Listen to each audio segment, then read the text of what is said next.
तस्मात् ब्रह्मेन्द्ररुद्राय देवतानां श्रीयोगविचारज्ञानस्फूर्तिस्तदा तस्मै हरये गुरवे नमः।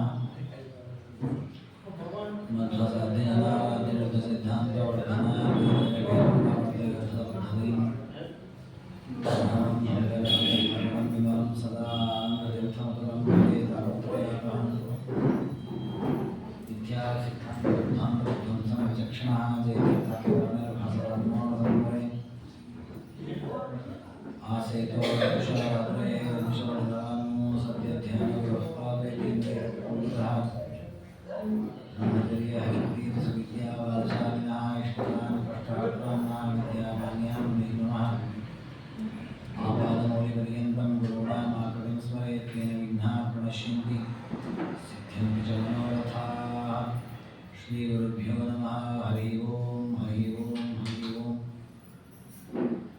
यतो भूतानि जायन्ते येन जीवन्ति तानि च यो हन्ति मोक्षदस्तेषां तं विष्णुं प्रणमाम्यहम्। ವೇದವ್ಯಾಸದೇವರು ವಿಷ್ಣು ರಹಸ್ಯದಲ್ಲಿ ಅತ್ಯಂತ ಶ್ರೇಷ್ಠವಾದ ತತ್ವಮುದ್ರಾಧಾರಣೆಯ ಮಹತ್ವವನ್ನು ಪ್ರತಿಯೊಬ್ಬ ವಿಷ್ಣು ಭಕ್ತನೂ ಕೂಡ ಆಷಾಢ ಮೊದಲಾದ ಪರ್ವಕಾಲಗಳಲ್ಲಿ ತಾನು ವಿಷ್ಣುವಿನ ಸಂಬಂಧಿ ಪರಮಾತ್ಮನ ದಾಸ ಅನ್ನೋದನ್ನು ತೋರಿಸಿಕೊಡುವಂತೆ ದೇವರ ಚಿಹ್ನೆಯಾಗಿ ತಪ್ತಮುದ್ರಾಧಾರಣೆಯನ್ನು ಮಾಡಿಕೊಳ್ಳಬೇಕು. ಈ ತಪ್ತಮುದ್ರಾಧಾರಣೆಯನ್ನು ಮಾಡಿಕೊಳ್ಳದೇ ಇದ್ದರೆ ಯಾವ ವಿದ್ಯೆಯನ್ನು ಅಧ್ಯಯನ ಮಾಡಲಿಕ್ಕಾಗಲಿ ಉಪನಯನಾದಿ ಸಂಸ್ಕಾರವನ್ನು ಮಾಡಿಕೊಳ್ಳಿಕ್ಕಾಗಲಿ ಅವನು ಅಧಿಕಾರಿ ಆಗೋದಿಲ್ಲ. ಯಾವುದೇ ಮಂತ್ರ ಸಿದ್ಧಿಸಬೇಕು, ಜಪ ಮಾಡಲಿಕ್ಕೆ ಅಧಿಕಾರ ಬರಬೇಕು ಅಂತಾದರೆ ತಪ್ತಮುದ್ರಾಧಾರಣೆಯನ್ನು ಮಾಡಬೇಕು ಅಂತ ನಿರೂಪಣೆ ಮಾಡಿದರು. ಅದಾದ ಮೇಲೆ ಕೆಲವರಿಗೆ ಸ್ಪರ್ಶಾದಿಗಳಿಲ್ಲ ಅಂದರೆ ಅವರಿಗೂ ಕೂಡ ಅನುಕೂಲವಾಗಿ ಅಂತ ವೈದ್ಯರಂತೆ ಜ್ಞಾನಿಗಳು ಎಲ್ಲರಿಗೂ ಕೂಡ ತಪ್ತಮುದ್ರಾಧಾರಣೆಯನ್ನು ಮಾಡ್ತಾರೆ. ಯಾರೂ ಕೂಡ ಬಿಡ್ಲಿಕ್ಕಿಲ್ಲ, ಎಲ್ಲರೂ ಕೂಡ ಅವಶ್ಯವಾಗಿ ತಪ್ತಮುದ್ರಾಧಾರಣೆಯನ್ನು ಮಾಡಿಕೊಳ್ಳಬೇಕು ಅಂತ ಹೇಳಿದರು. ತಸ್ಮಾತ್ ಸರ್ವ ಪ್ರಯತ್ನೇನ ದೀಕ್ಷೆಯಂತ್ಯತವಾಗಿದೆ. ಎಲ್ಲ ವಿಧವಾದ ಪ್ರಯತ್ನವನ್ನು ಮಾಡಿ ಆದರೂ ಕೂಡ ಆ ವಿಷ್ಣು ಭಕ್ತ ತಾನು ವೈಷ್ಣವ ದೀಕ್ಷೆಯನ್ನು ಸಂಪಾದಿಸಬೇಕು. ಅದಕ್ಕೆ ವಜ್ರಾಜ ಸ್ವಾಮಿ ಹೇಳಿದ್ದು, ಸೇರಿ ಸಂತಪ್ತ ಸುದರ್ಶನ ಶಂಖ ಧಾರಣವನ್ನು ಉದಯೋಗಗಳು ಮಾಡಿ. ಹಾಗಾದರೆ ನಮ್ಮ ಜನ್ಮದ ಸಾಫಲ್ಯವಾಗಿ ದೇವರ ಗುರುತಾಗಿ ನಾವು ಆ ಮುದ್ರಾಧಾರಣೆಯನ್ನು ಮಾಡಿಕೊಳ್ಳಬೇಕು. ಇದು ಕೇವಲ ಯಾರು ಬೇಕೋ ಅವರು ಮಾತ್ರ ಅಂತಲ್ಲ, ಪ್ರತಿಯೊಬ್ಬರೂ ಮಾಡಬೇಕು ಅಂತ ನಿರೂಪಣೆ ಮಾಡಿದರು. ಇದರ ಜೊತೆಗೆ ಈ ವೈಷ್ಣವ ದೀಕ್ಷೆಯನ್ನು ಪಡ್ಕೊಳ್ಳುವ ಅವಧಿಯಲ್ಲಿಯೂ ಕೂಡ ಮುದ್ರಾಧಾರಣೆಯನ್ನು ಮಾಡಬೇಕು. ಇದೆ ಕೆಲವರು ವೈಷ್ಣವ ದೀಕ್ಷೆಯನ್ನು ಹೊಸದಾಗಿ ಪಡೆದುಕೊಳ್ಳುವವರಿದ್ದಾರೆ. ಅಂದರೆ ವೈಷ್ಣವ ಆಚರಣೆ ಗೊತ್ತಿಲ್ಲ, ಮಾಡ್ತಾನೂ ಇಲ್ಲ, ಅವೈಷ್ಣವರಾಗಿ ಬದುಕಿದರು. ಅಂಥವರಿಗೆ ಹೊಸದಾಗಿ ವೈಷ್ಣವ ದೀಕ್ಷೆ ಕೊಡುವಾಗ ಅವರಿಗೆ ಒಂದು ಮಂತ್ರವನ್ನು ಉಪದೇಶ ಮಾಡಲಿಕ್ಕಿದೆ. ಆ ಮಂತ್ರೋಪದೇಶ ಮಾಡಿಸಿಕೊಳ್ಳಬೇಕು ಅಂತಾದರೂ ಕೂಡ ಮೊದಲು ಮುದ್ರಾಧಾರಣೆ ಆಗಬೇಕು. ಅದಕ್ಕೋಸ್ಕರ ಮುದ್ರಾಧಾರಣೆಯನ್ನು ನಿರೂಪಣೆ ಮಾಡಿ ಮುಂದೆ ಪರಮಾತ್ಮ ಈ ದೀಕ್ಷೆಯನ್ನು ಪಡೆದಂಥವರು ಮಂತ್ರ ಜಪ ಮಾಡಲಿಕ್ಕೆ ಅಧಿಕಾರಿಗಳಾಗ್ತಾರೆ. ಯಾರೇ ಆಗ್ಬೋದು, ಗೃಹಸ್ಥನಾಗಲಿ, ವಾನಪ್ರಸ್ಥನಾಗಲಿ, ಯತಿಯಾಗಲಿ, ಪುರುಷನಾಗಲಿ, ಸ್ತ್ರೀ ಆಗಲಿ, ಯಾರೇ ಯಾವುದೇ ಮಂತ್ರವನ್ನು ಯಾವುದೇ ದೇವರ ನಾಮಾದಿಗಳನ್ನು ಜಪ ಮಾಡಬೇಕು ಅಂತಾದರೆ ಅದಕ್ಕೆ ಅಧಿಕಾರ ಬರಬೇಕು ಅಂತಾದರೆ ಮುದ್ರಾಧಾರಣೆಯನ್ನು ಮಾಡಿಸಬೇಕು. ಮುದ್ರಾಧಾರಣೆ ಮಾಡಿಸಿಕೊಂಡಾಗ ಜಪ ಮಾಡುವ ಅಧಿಕಾರ ಬರುತ್ತೆ. ಅಂಥ ಮಂತ್ರಗಳಲ್ಲಿ ಅನೇಕ ಮಂತ್ರಗಳಿವೆ. ಅದನ್ನು ಎರಡು ವಿಧ ಮಂತ್ರ ಅಂತ ಹೇಳಿದರು. ಪ್ರಣವ ಸಹಿತವಾದ ಮಂತ್ರಗಳು, ಪ್ರಣವರಹಿತವಾದ ಮಂತ್ರಗಳು ಅಂತ. ಆ ಮಂತ್ರಗಳು ಎಷ್ಟಿವೆ ಅಂದರೆ ಲೆಕ್ಕ ಇಲ್ಲದಷ್ಟು ಕೋಟಿ ಕೋಟಿ ಸಂಖ್ಯೆಯಲ್ಲಿ ಪರಮಾತ್ಮನ ಸಂಬಂಧಿ ಮಂತ್ರಗಳಿವೆ. ಅವುಗಳಲ್ಲಿ ಪ್ರಧಾನವಾದ ಕೆಲವು ಮಂತ್ರಗಳನ್ನು ಉಲ್ಲೇಖ ಮಾಡಿದ್ದಾರೆ. ತತ್ರಾಪ್ಯಷ್ಟೋ ಮಹಾಮಂತ್ರ ಮಹಾವಿಷ್ಣು ಮಹಾಪ್ರಿಯ.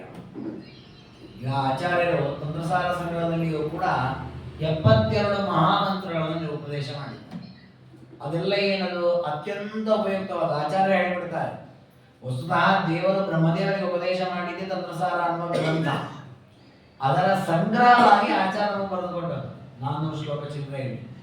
ಹಾಗಾದರೆ ತಂತ್ರಸಾರ ಸಂಗ್ರಹ ಅನ್ನೋದು ದೇವರು ಬ್ರಹ್ಮದೇವರಿಗೆ ಉಪದೇಶ ಮಾಡಿದ ಸಾರ, ಮಾಡಿದ್ದರ ಸಾರ. ದೇವರು ಬ್ರಹ್ಮದೇವರಿಗೆ ಉಪದೇಶ ಮಾಡುವಾಗ ಎಷ್ಟೋ ಅನಂತ ಸಂಖ್ಯೆಯಲ್ಲಿ ಉಪದೇಶ ಮಾಡಿದ್ದಾನೆ ಮಂತ್ರಗಳನ್ನು. ಆಚಾರ್ಯರು ಪರಮೋಪಕಾರ ಮಾಡಿದರು. ಯಾಕೆ ಗೊತ್ತಿದೆ ಆಚಾರ್ಯರಿಗೆ?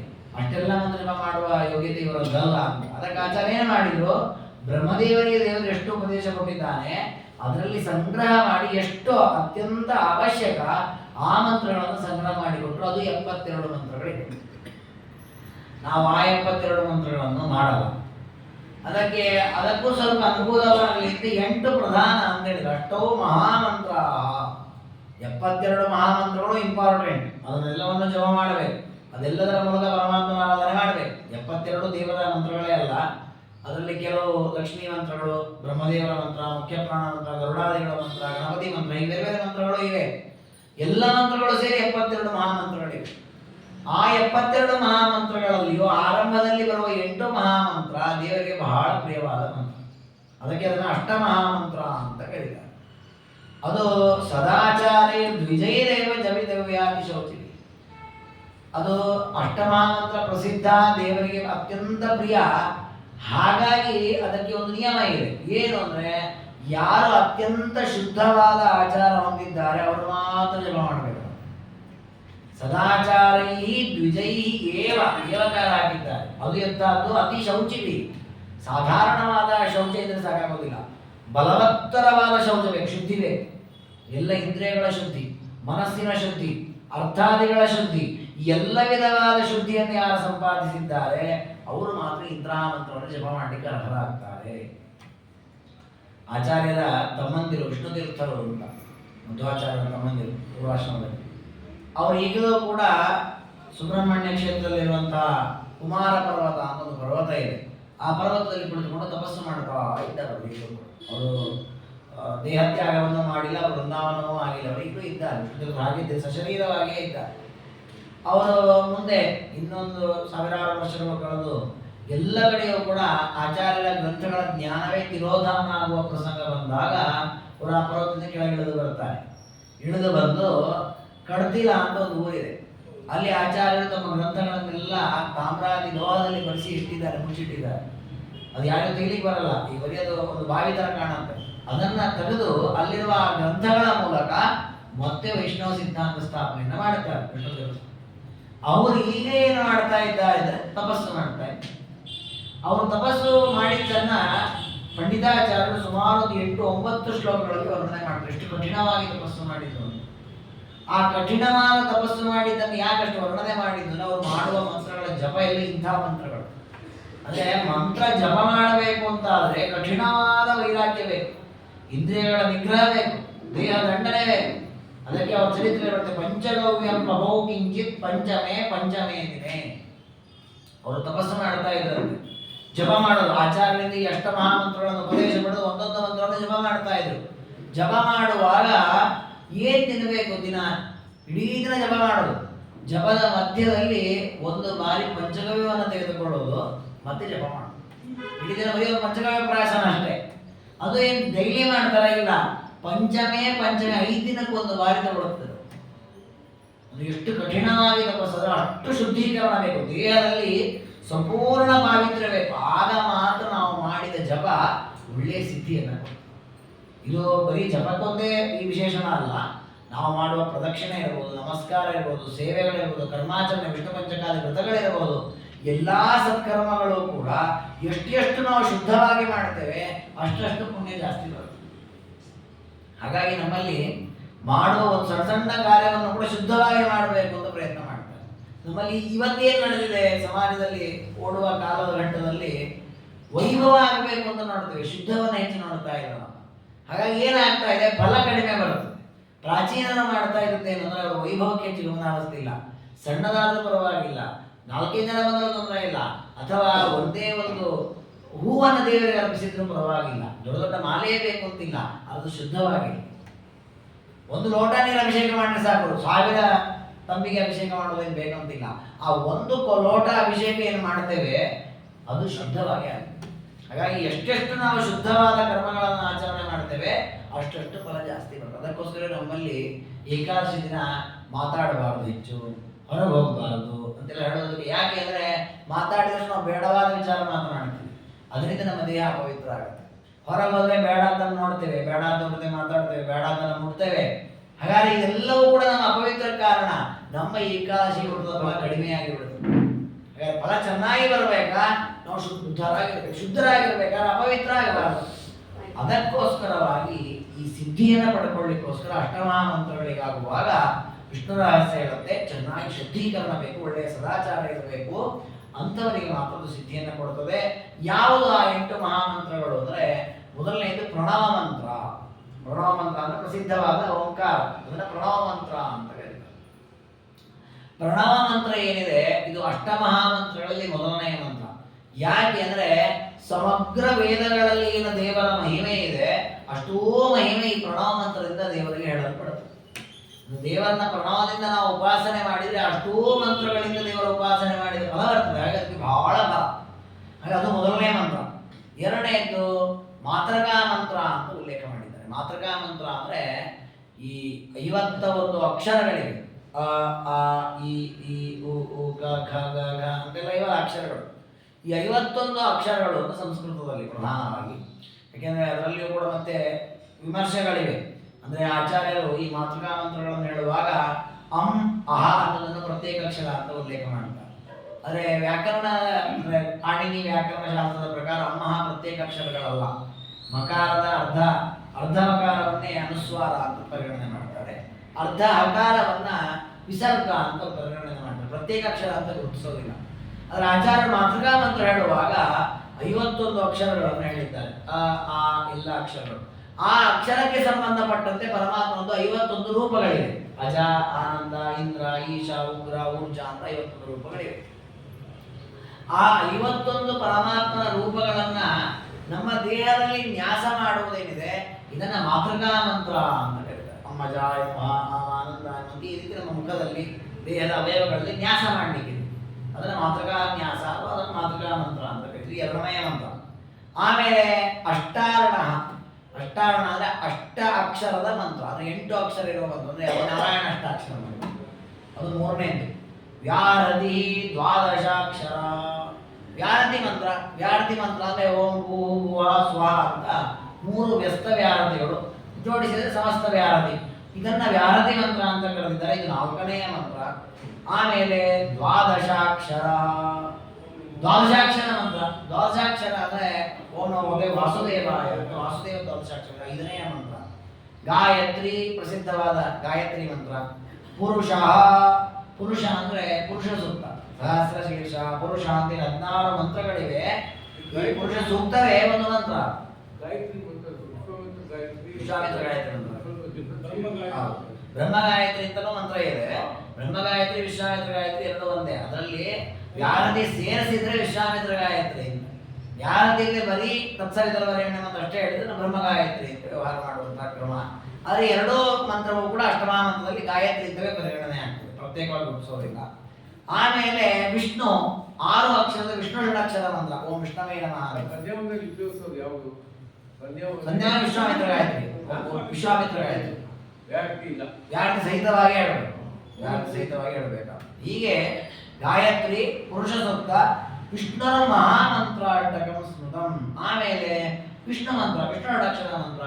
ಹೀಗೆ 8 ಅಷ್ಟ ಮಹಾಮಂತ್ರಗಳು ಅಂತ ಇವುಗಳನ್ನು ಪರಿಗಣನೆ ಮಾಡಿದ್ದಾರೆ ಶಾಸ್ತ್ರಗಳು.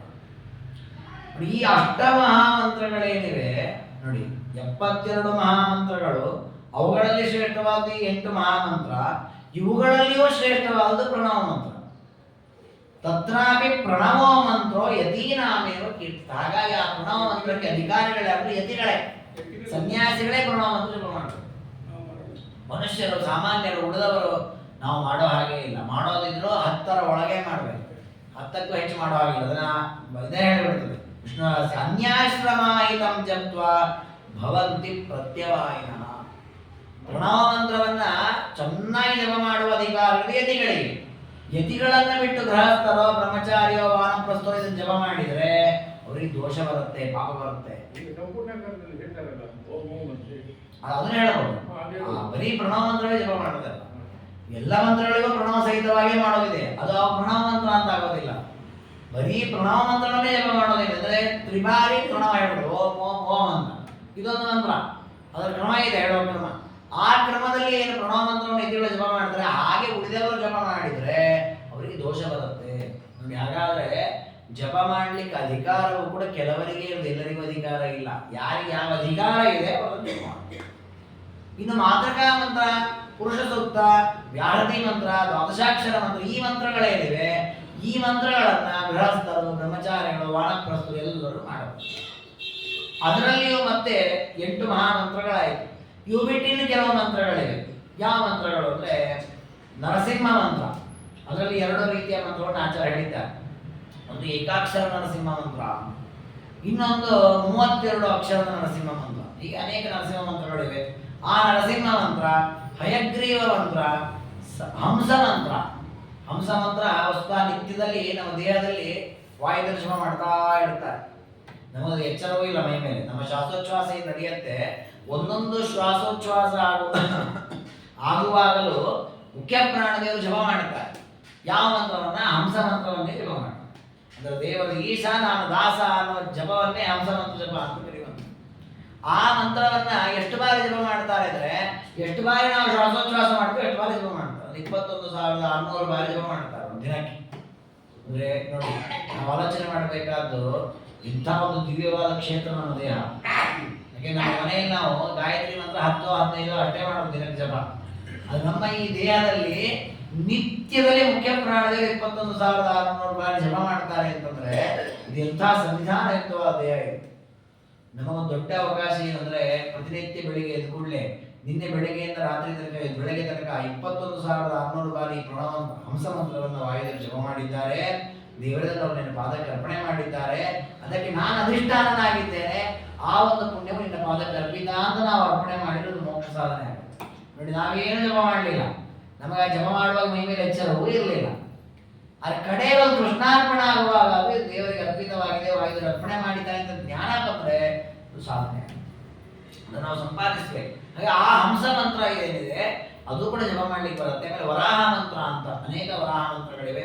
ಆಮೇಲೆ ಭಾರ್ಗವ, ಪರಶುರಾಮ ದೇವರ ಮಂತ್ರ, ಕಪಿಲ ಮಂತ್ರ, ವೇದವ್ಯಾಸ ಮಂತ್ರ, ದತ್ತಾತ್ರೇಯ ಮಂತ್ರ, ಇದಿಷ್ಟೂ ಮಂತ್ರಗಳೇನಿವೆ ಇವು ಕೇವಲ ಉಪನಯನವಾಗಿದ್ದವರಿಗೆ ಮಾತ್ರ ಜಪ ಮಾಡ್ಲಿಕ್ಕೆ ಅಧಿಕಾರ, ಉಳಿದವರಿಗೆ ಜಪ ಮಾಡ್ಲಿಕ್ಕೆ ಅಧಿಕಾರ ಇಲ್ಲ. ಈ ದತ್ತಾತ್ರೇಯ ಅಂತ ಶಬ್ದ ಬಂದ ಕೂಡಲೇ ಮತ್ತೆ ಅನೇಕ ಗೊಂದಲಕ್ಕೆ ಅವಕಾಶ ಇದೆ. ದತ್ತಾತ್ರೇಯ ಅಂತ ಕೂಡಲೇ 3 ಮುಖ, 4 ಕೈಗಳು, 6 ಕೈಗಳು, ಮೇಲೊಂದು 4 ನಾಯಿ, ಹೀಗೊಂದು ಚಿತ್ರಗಳೇ ಸಾಮಾನ್ಯ ಎಲ್ಲ ಲೋಕದಲ್ಲಿ ಪ್ರಸಿದ್ಧಿ ಇರೋದು. ಅದು ಹೊಸ ದತ್ತಾತ್ರೇಯ ರೂಪ ಹಾಗಿಲ್ಲ. ಪರಶುರಾಮ ರೂಪ ಅಥವಾ ಕಪಿಲ ರೂಪ, ಆಮೇಲೆ ಧನ್ವಂತರಿ ರೂಪ, ಇದೆಲ್ಲ ಹೇಗೆ 2 ಕೈಗಳ ಒಂದೇ ತಲೆಯ ರೂಪವು, ಹಾಗೆ ದತ್ತಾತ್ರೇಯ ಅನ್ನುವ ಪರಮಾತ್ಮನ ರೂಪಕ್ಕೂ 2 ಕೈ ಇರುವುದು, ಮುಖ ಒಂದೇ, ನಾಯಿಗಳು ಇಲ್ಲ, ಎಂಥದೂ ಇಲ್ಲ. ಪರಮಾತ್ಮ ದತ್ತ ಅನ್ನುವ ಹೆಸರಿನಿಂದ ಅತ್ರಿ ಋಷಿಗಳ ಮಗನಾಗಿ ಅವತಾರ ಮಾಡಿದಕ್ಕೆ ಅವನಿಗೆ ದತ್ತಾತ್ರೇಯ ಅಂತ ಹೆಸರು. ಆ ದತ್ತಾತ್ರೇಯನ ತ್ರೇಯ ಅನ್ನೋ ತ್ರಿಶಬ್ದ ಕೇಳಿಸಿಬಿಡ್ತಾರೆ, 3 ಮುಖ ಹಾಕಿಬಿಟ್ಟು. ಅದು ಹೊಸ ಬ್ರಹ್ಮ, ವಿಷ್ಣು, ಮಹೇಶ್ವರ 3 ಜನ ಅತ್ರಿ ಅನಸೂಯರ ಮಕ್ಕಳಾಗಿ ಹುಟ್ಟಿದ್ರು. ಒಂದೇ ದೇಹವಾಗಿ ಹುಟ್ಟಿದ್ದಲ್ಲ, ಮತ್ತೆ ಹುಟ್ಟಿದ್ರು ದುರ್ವಾಸರು, ಸೋಮ, ದತ್ತ ಅಂತ 3 ಜನ ಮಕ್ಕಳು. 3 ಯಾರು? ದುರ್ವಾಸರು ಯಾರು? ರುದ್ರದೇವರೇ ದುರ್ವಾಸರಾಗಿ ಬಂದದ್ದು. ಬ್ರಹ್ಮದೇವರಿಗೆ ಅವತಾರ ಇಲ್ಲ, ಅವರು ತಮ್ಮ ಸನ್ನಿಧಾನ ಇಟ್ಟು ಸೋಮನಾಗಿ ಬಂದದ್ದು. ಪರಮಾತ್ಮ ನಾರಾಯಣ ದತ್ತಾತ್ರೇಯನಾಗಿ ಬಂದ. ಹಾಗೆ ದತ್ತಾತ್ರೇಯ ಅದು ಪ್ರತ್ಯೇಕವಾದ ವಿಷ್ಣುವಿನಂತೆ ಅವತಾರ. ಅಲ್ಲಿ ಬೇರೆ ಯಾರದು ಆವೇಶವೋ ಅಂಶವೋ ರೂಪವೋ ಇರುವೋ ಎಂಥದಕ್ಕೂ ಅವಕಾಶ ಇಲ್ಲ. ಹಾಗೆ ಉಪಾಸನೆ ಮಾಡಿದ್ರೆ ಮಹಾಪಾಪ ಸಾಧನ. ಹಾಗೆ ನಾವು ಯಾವತ್ತೂ ಕೂಡ ದತ್ತಾತ್ರೇಯ ಅಂತ ನಮ್ಮ ಕಣ್ಮುಂದೆ ಬರಬೇಕಾದ್ದು ವೇದವ್ಯಾಸ ದೇವರಂತೆ 2 ಕೈಗಳಲ್ಲಿ ಜ್ಞಾನ ಅಭಯ ಮುದ್ರೆಯನ್ನು ಕೊಡತಕ್ಕ ರೂಪ ಅದೇ ಕಣ್ಮುಂದೆ ಬರಬೇಕು. 3 ಮುಖ ತಂದುಬಿಟ್ರೆ ಮಹಾಪಾಪ, ಯಾವತ್ತು ಮರೆತು ಬಿಡಿಯಲ್ಲ. ಹಾಗೆ ಕಪಿಲ, ವ್ಯಾಸ, ದತ್ತ, ಏಕೆಂದ್ರೆ ಆಚಾರ್ಯರು ತತ್ವಸಾರ ಸಂಗ್ರಹದಲ್ಲಿ ದತ್ತಾತ್ರೇಯ ಮಂತ್ರವನ್ನು ಹೇಳಿದ್ದಾರೆ, ಜ್ಞಾನ ಶ್ಲೋಕವನ್ನು ಹೇಳಿದ್ದಾರೆ. ಯಾಕೆ ಆಚಾರ್ಯರು? ಇದೇ ಕಾರಣಕ್ಕೆ, ಮತ್ತೆ ನಿಧಾಜ್ಞಾನ ಬರಬಾರದು ಅಂತ ಆಚಾರ್ಯರು ನಿರೂಪಣೆ ಮಾಡಿದ್ದಾರೆ. ಈ ಮಂತ್ರಗಳ ಜಪವನ್ನು ಮಾಡುವ ಅಧಿಕಾರ ಕೇವಲ ಉಪನಯನ ಆದವರಿಗೆ ಮಾತ್ರ. ಸ್ವಸ್ವ ವರ್ಣಾಶ್ರಮಾಚಾರಿ ದುರಾಚಾರ ವಿವರ್ತಿತೆ. ಅಷ್ಟರ ಜೊತೆಗೆ ಮತ್ತೂ ಒಂದು ಅಂಶವನ್ನು ಸೇರಿಸುತ್ತೆ ವಿಷ್ಣು ರಹಸ್ಯ, ವಿಹಿತವಾದ ಧರ್ಮಾಚರಣೆ ಮಾಡಬೇಕು. ಕೆಲವೊಮ್ಮೆ ನಮ್ಮಲ್ಲಿ ಏನಾಗತ್ತೆ ಅಂದ್ರೆ, ಏನೋ ಒಂದು ಸಾಧನೆ ಮಾಡಬೇಕು ಅಂತ ಹೇಳಿ ನಿತ್ಯ ಕರ್ಮಗಳನ್ನು ಲೋಪ ಮಾಡೋದಿದೆ ಅಲ್ವಾ. ಉದಾಹರಣೆ ನೋಡಿ, ಯಾವುದೋ ಒಂದು ಮಂತ್ರ, ನರಸಿಂಹ ಮಂತ್ರ, ನಮಗೇನೋ ದುಷ್ಟ ಬಾಧೆ ಇದೆ, ಪರಿಹಾರ ಮಾಡ್ಕೊಳ್ಳಿ ನರಸಿಂಹ ಮಂತ್ರ ಜಪ ಮಾಡಬೇಕು. ಜಪ ಮಾಡೋದಕ್ಕೆ ಎಷ್ಟು 1000 ಜಪ ಮಾಡೋಣ ಅಂತ ವಿಚಾರ ಮಾಡಿ ಬೆಳಿಗ್ಗೆ ಸ್ನಾನ ಮಾಡಿಕೊಂಡು ನರಸಿಂಹ ಮಂತ್ರವೇ ಜಪ. ಹೀಗೆಲ್ಲ ಮಾಡಬಾರ್ದು. ನಿತ್ಯದ ಒಂದು ಗೋಪಿ ಧಾರಣೆ, ಆಮೇಲೆ ಸಂಧ್ಯಾವಂದನೆ, ನಿತ್ಯದ ಜಪ, ಪಾರಾಯಣ, ಅದು ಯಾವುದಕ್ಕೂ ಲೋಪ ಮಾಡಿಕೊಳ್ಳದೆ ಮುಂದೆ ಸಾಧನೆ ಈ ಜಪಾದಿಗಳನ್ನು ಹೆಚ್ಚೆಚ್ಚು ಮಾಡುವಂಥದ್ದು. ಆದ್ರೆ ಕೆಲವೊಮ್ಮೆ ಏನ್ ಮಾಡ್ತೀವಿ ನಾವು, ಏನೋ ಒಂದು ನಮ್ಮ ಮನಸ್ಸಿನ ಒಂದು ಸಂಕಲ್ಪ ಮಾಡಿಕೊಂಡು ಅದು ನೆರವೇರಬೇಕು ಅಂದ್ರೆ ನಿತ್ಯ ಕರ್ಮಗಳನ್ನು ಲೋಪ ಮಾಡ್ತೇವೆ. ಹಾಗೆ ಮಾಡಬಾರ್ದು. ಅದಕ್ಕೆ ಹೇಳ್ತಾರೆ ಸ್ವಸ್ವ ವರ್ಣಾಶ್ರಮಾಚಾರಿ. ವಿಹಿತವಾದ ನಿತ್ಯ ಕರ್ಮಾನುಷ್ಠಾನಗಳೇನಿದೆ ಅದನ್ನು ನಡೆಸ್ತಾನೆ ಈ ಜಪಗಳನ್ನು ಮಾಡಬೇಕು. ಜೊತೆಗೆ ದುರಾಚಾರ ವಿವರಣೆ, ಕೆಟ್ಟ ಆಚರಣೆಗಳಿರಬಾರ್ದು. ಕೆಲವೊಮ್ಮೆ ಏನ್ ಮಾಡೋದು, ಜಪ ಎಲ್ಲ ಮಾಡೋದು, ಬೆಳಿಗ್ಗೆ ಏನು ಮಾಡಿ ಎಷ್ಟು ದೇವರ ಕೂತಿರ್ತಾರೆ, ಎಷ್ಟು ಪೂಜೆ ಮಾಡ್ತಾರೆ, ಅನುಷ್ಠಾನ ಎಲ್ಲ ಮಾಡೋದು. ಮಧ್ಯಾಹ್ನ ಆಗುವಾಗ ಎಲ್ಲ ಬೀದಿಯಲ್ಲಿ ನಿಂತ್ಕೊಂಡು ತಿನ್ನೋದು, ತಿನ್ನೋದು, ಕುಡಿಯೋದು, ಮದ್ಯಪಾನ ಮಾಡೋದು ಎಲ್ಲ ಮಾಡಿಬಿಡೋದು.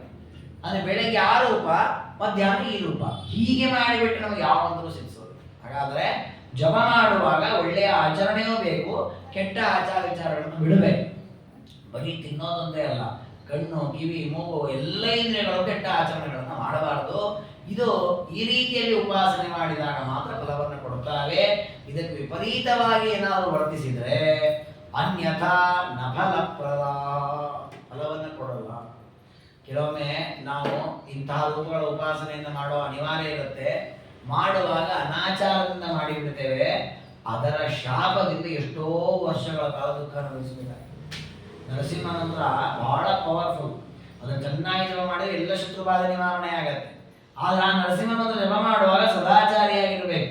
ಕಿಂಚಿತ್ತು ಲೋಪದೋಷ ಇರಬಾರ್ದು. ಅವನು ಮಾಡದೇ ಇಲ್ಲಿ ಇವನು ಜಪ ಯಾವ ಮಾಡ್ತಾನೆ ದುಷ್ಟಬಾಧೆ ಪರಿಹಾರ ಆಗಲಿ ಅಂತ.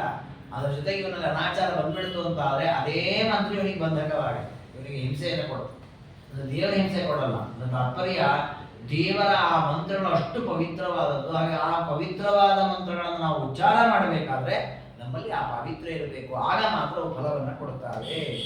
ಅಗ್ನಿಹೋತ್ರರಥ ಯತ್ರ ವೇದಾಧ್ಯಯನ ರಥಾಶ್ಚ ಏದೇ ಮಂತ್ರ ಉಪಾಸಾಸ್ಯ ಅನ್ಯಥಾ ನ ಫಲಪ್ರದ. ಅದಕ್ಕೆ ನಾವೆಲ್ಲ ವಿಚಾರ ಮಾಡಿ, ನಾವೆಲ್ಲ ಬುದ್ಧಿವಂತರು ನೋಡಿ, ಅದಕ್ಕೆ ವಿಚಾರ ಮಾಡಿದ್ವಿ. ಈ ಮಂತ್ರಗಳ ಜಪ ಮಾಡಿದ್ರೆ ತಾನೇ ಇಟ್ಟಲ್ಲ ಸಮಸ್ಯೆ, ಜಪವೇ ಮಾಡೋದು ಬೇಡ. ಹಾಗೆ ನೋಡಿ, ಯಾವಾಗ ನಾವು ಯಾವ ಬಾಧೆಯೂ ಆಗೋದಿಲ್ಲ. ಹಾಗೆ ಮಾಡಬಾರ್ದು, ಜಪ ಮಾಡಲೇಬೇಕು. ಜಪ ಮಾಡ್ಲಿಕ್ಕೋಸ್ಕರವಾಗಿ ಅದು ಕಿಂಚಿತ್ತಾದ್ರೂ ಸದಾಚಾರವನ್ನು ಬೆಳೆಸ್ಕೊಳ್ಬೇಕು. ಅನಿವಾರ್ಯ ಇತ್ತು, ಬಿಡ್ಲಿಕ್ಕಾಗಲ್ಲ, ಸರಿ, ಒಂದೆರಡು ತಪ್ಪು ಮಾಡಿದ್ರು ದೇವರು ಕ್ಷಮಿಸ್ತಾರೆ. ನಾವು ಅದು ಬಿಟ್ಟು ಆ ಒಂದು ಅನಿವಾರ್ಯ ಅನ್ನೋ ಒಂದು ಕಾರಣವನ್ನೇ ಇಟ್ಕೊಂಡು ತಪ್ಪುಗಳನ್ನೇ ಬೆಳೆಸ್ತಾ ಹೋಗಿಬಿಟ್ರೆ ದೇವರು ಕ್ಷಮಿಸಲ್ಲ, ಸಮಾಜವು ಕ್ಷಮಿಸಲ್ಲ. ಹಾಗಾಗಿ ಅಂತಹ ಸ್ಥಿತಿಯಲ್ಲಿ ದೇವರು ಖಂಡಿತ ಜಪ ಮಾಡದೇ ಇರೋದು ಲೇಸು ಅಂತ ಹೇಳ್ತಾರೆ. ಹಿಂಸಾಯ ವಿಮುಖಾಯೇತು ಜಿತಶ್ವಾಸ ಜಿತೇಂದ್ರಿಯ. ನೋಡಿ, ಜಪ ಮಾಡೋರು ಹಿಂಸೆಯನ್ನು ಮಾಡಬಾರ್ದು, ಹಿಂಸಾವರ್ತವನ್ನು ಧಾರಣೆ ಮಾಡಬೇಕು. ಅದು ಯಾರಿಗೂ ಹೊಡೆಯೋದು ಇತ್ಯಾದಿಗಳನ್ನೆಲ್ಲ ಮಾಡಬಾರದು. ಸ್ವಸ್ಥ ಚಿತ್ತೈ ಧ್ಯಾನಪರೈ ನಿಕ್ರೋಧೈ ರತಿತಿಕ್ತಿ. ಮತ್ತೆ ಜಪ ಮಾಡುವಾಗ ಮನಸ್ಸು ಪ್ರಸನ್ನವಾಗಿರ್ಬೇಕು. ಮನಸ್ಸಿನಲ್ಲಿ ಏನೋ ಒಂದಿಷ್ಟು ಗೊಂದಲ ಇಟ್ಕೊಂಡು ಜಪ ಮಾಡಬಾರ್ದು, ಮತ್ತು ಎಲ್ಲೋ ಮನಸ್ಸಿಟ್ಟು ಜಪ ಮಾಡಬಾರದು. ಧ್ಯಾನಪರನಾಗಿ ಜಪ ಮಾಡಬೇಕು. ಅದಕ್ಕೆ ಒಂದು ಪ್ರಸಿದ್ಧವಾದ ನಿಯಮ ಇದೆ ಧರ್ಮಶಾಸ್ತ್ರಗಳಲ್ಲಿ. ನ್ಯಾಸಹೀನೇ ಹರೇರಾಯು ಧ್ಯಾನಹೀನೇತು ನಿಷ್ಠ. ಜಪವನ್ನು ಮಾಡುವಾಗ ಅದಕ್ಕೆ ಅಂಗನ್ಯಾಸ ಕರನ್ಯಾಸ ಅಂತ ಪ್ರಕ್ರಿಯೆ ಇದೆ. ಅದನ್ನು ನೀವೇನಾದ್ರು ಲೋಪ ಮಾಡ್ಕೊಂಡು ಬಿಟ್ರೆ ಆಗ ನಮ್ಮ ಆಯುಷ್ಯ ಕ್ಷೀಣವಾಗುತ್ತೆ. ಇನ್ನು ಆ ಮಂತ್ರ ಜಪ ಮಾಡೋದಕ್ಕೆ ಅದರದ್ದೇ ಧ್ಯಾನ ಇದೆ. ನಾವು ಗಾಯತ್ರಿ ಮಂತ್ರ ಜಪ ಮಾಡ್ಲಿಕ್ಕೆ ಅದಕ್ಕೊಂದು ಧ್ಯಾನ ಇದೆ. ಸವಿತ್ರ ಮಂಡಲ ಮಧ್ಯವರ್ತಿ ನಾರಾಯಣ ಅಂತ ಧ್ಯಾನ ಇದೆ. ಆ ರೂಪ ಚಿಂತನೆ ಮಾಡ್ತಾ ಜಪ ಮಾಡಬೇಕು.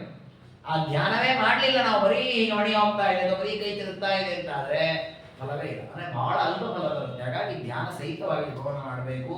ಅನ್ಯಥಾ ನ ಫಲಪ್ರದ. ಜೊತೆಗೆ ವಿಷ್ಣು ಭಕ್ತಿರ ದೃಢಾಯೇಷ ದಾನೇ ಚಿತ್ತಂ ಸದೈವದು ಇದೇ ಮಂತ್ರ ಉಪಾಸಾಸ್ಯುರನ್ಯಥಾ ನ ಫಲಪ್ರದ.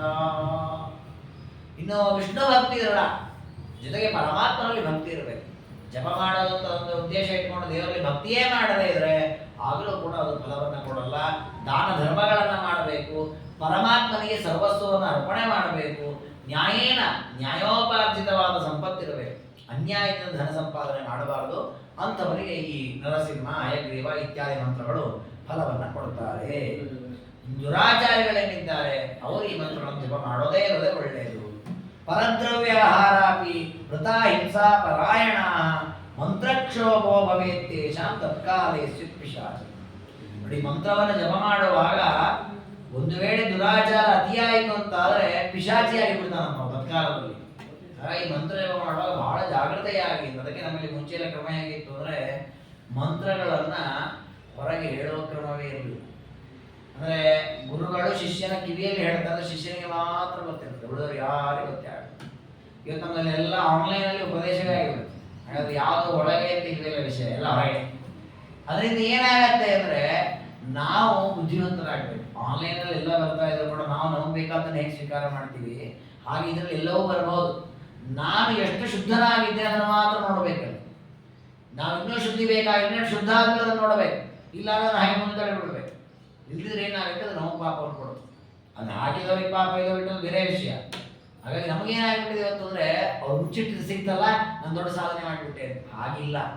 ಯಾರು ಮುಚ್ಚಿಡ್ಲಿ, ಯಾರು ತೆಗೆದಿಡ್ಲಿ, ಏನೇ ಮಾಡಲಿ, ನಮಗೆ ಯೋಗ್ಯತೆ ಇದೆ ಅಷ್ಟನ್ನೇ ನಾವು ಪಡ್ಲಿಕ್ಕೆ ಆಗೋದು, ಹೆಚ್ಚಿಂದ ಯಾವ್ದು ಪಡ್ಲಿಕ್ಕೆ ಆಗೋದು. ಹಾಗಾಗಿ ನಾವು ಮಾಡಬೇಕಾದೇನೋ ನಮ್ದು ಎಷ್ಟಿದೆ ಅಷ್ಟನ್ನು ಸಂಪಾದಿಸ.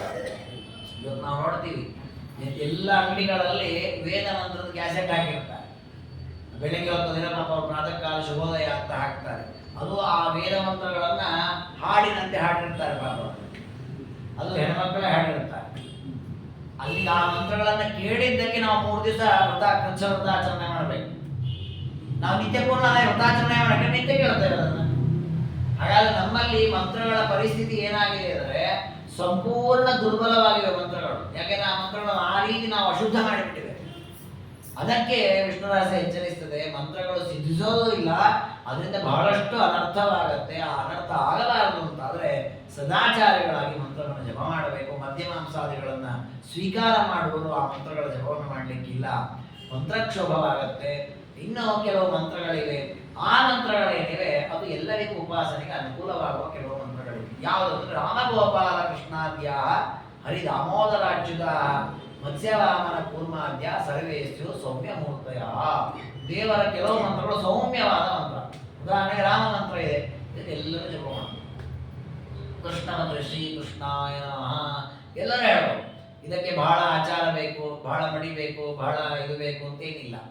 ಹೀಗೆ ಹೇಳಿದ್ದಾರೆ ಅಂತ ಬೇಕು ಅಂತ ಮೇಲಿಗೆ ಮಾಡ್ಕೊಂಡು ಹೇಳೋದು ಅಂತೆಲ್ಲ ಮಾಡಬಾರ್ದು. ಅದರ ನಮ್ಮ ನಿಯಮ ಪ್ರಕಾರವೇ ಇರಬೇಕು. ಆದರೆ ಅತ್ಯಂತ ಹೆಚ್ಚಿನ ಆಚಾರ ವಿಚಾರ ಬೇಕಂತಿಲ್ಲ. ನಾವು ನಿತ್ಯದಲ್ಲಿ ನಾವೇನು ಮಾಡ್ತಾ ಇದ್ದೇವೆ ಆ ನಿಯಮದಲ್ಲಿ ದೇವರ ಆ ಮಂತ್ರಗಳು ಜಪವನ್ನು ಮಾಡಲಿಕ್ಕೆ ಅವಕಾಶ ಇದೆ. ಮತ್ಸ್ಯ ಮಂತ್ರ, ವಾಮನ ಮಂತ್ರ, ಕೂರ್ಮ ಮಂತ್ರ ಇವೆಲ್ಲ ಸೌಮ್ಯವಾದಂತಹ ರೂಪಗಳು. ನಗುಪ್ಯಂತಿ ದುರಾಚಾರೈ ಸದಾಚಾರೈ ಫಲಾಧಿಕ. ನೋಡಿ, ರಾಮ ಮಂತ್ರ ಕೃಷ್ಣ ಮಂತ್ರಗಳನ್ನ ಯಾವಾಗಲೂ ಜಪ ಮಾಡಬಹುದು. ಹರಿಮಂತ್ರ, ದಾಮೋದರ ಮಂತ್ರ, ಅಚ್ಯುತ ಮಂತ್ರ, ಅದಕ್ಕೆ ನಮ್ಮಲ್ಲಿ ನೋಡಿ ಯಾವಾಗಲೂ ಜಪ ಮಾಡ್ಲಿಕ್ಕೆ ಅನುಕೂಲವಾಗಲಿ ಅಂತ ಒಂದು ದಿವ್ಯ ಮಂತ್ರ ಉಪದೇಶ ಮಾಡಿದ್ದಾರೆ. ಯಾವುದು? ಹರೇ ರಾಮ ರಾಮ ರಾಮ ಹರೇ ಹರೇ, ಹರೇ ಕೃಷ್ಣ ಹರೇ ಕೃಷ್ಣ. ಆ ಇಡೀ ಶ್ಲೋಕದಲ್ಲಿ 3 ಹೆಸರು, ರಾಮ ಕೃಷ್ಣ ಹರಿ. ಈ ಮಂತ್ರವನ್ನು ಯಾವಾಗ ನೋಡಿ, ನೀವು ಎಲ್ಲಿ ಬೇಕಾದ್ರೂ ಕೂತು ಹೇಳಿ, ಯಾವಾಗ ಬೇಕಾದ್ರೂ ಹೇಳಿ, ಎಷ್ಟೊತ್ತಿಗಾದ್ರೂ ಹೇಳಿ, ಯಾವ ಸ್ಥಿತಿಯಲ್ಲಿ ಬೇಕಾದ್ರೂ ಹೇಳಿ, ಅದು ದೋಷ ಇದೆ.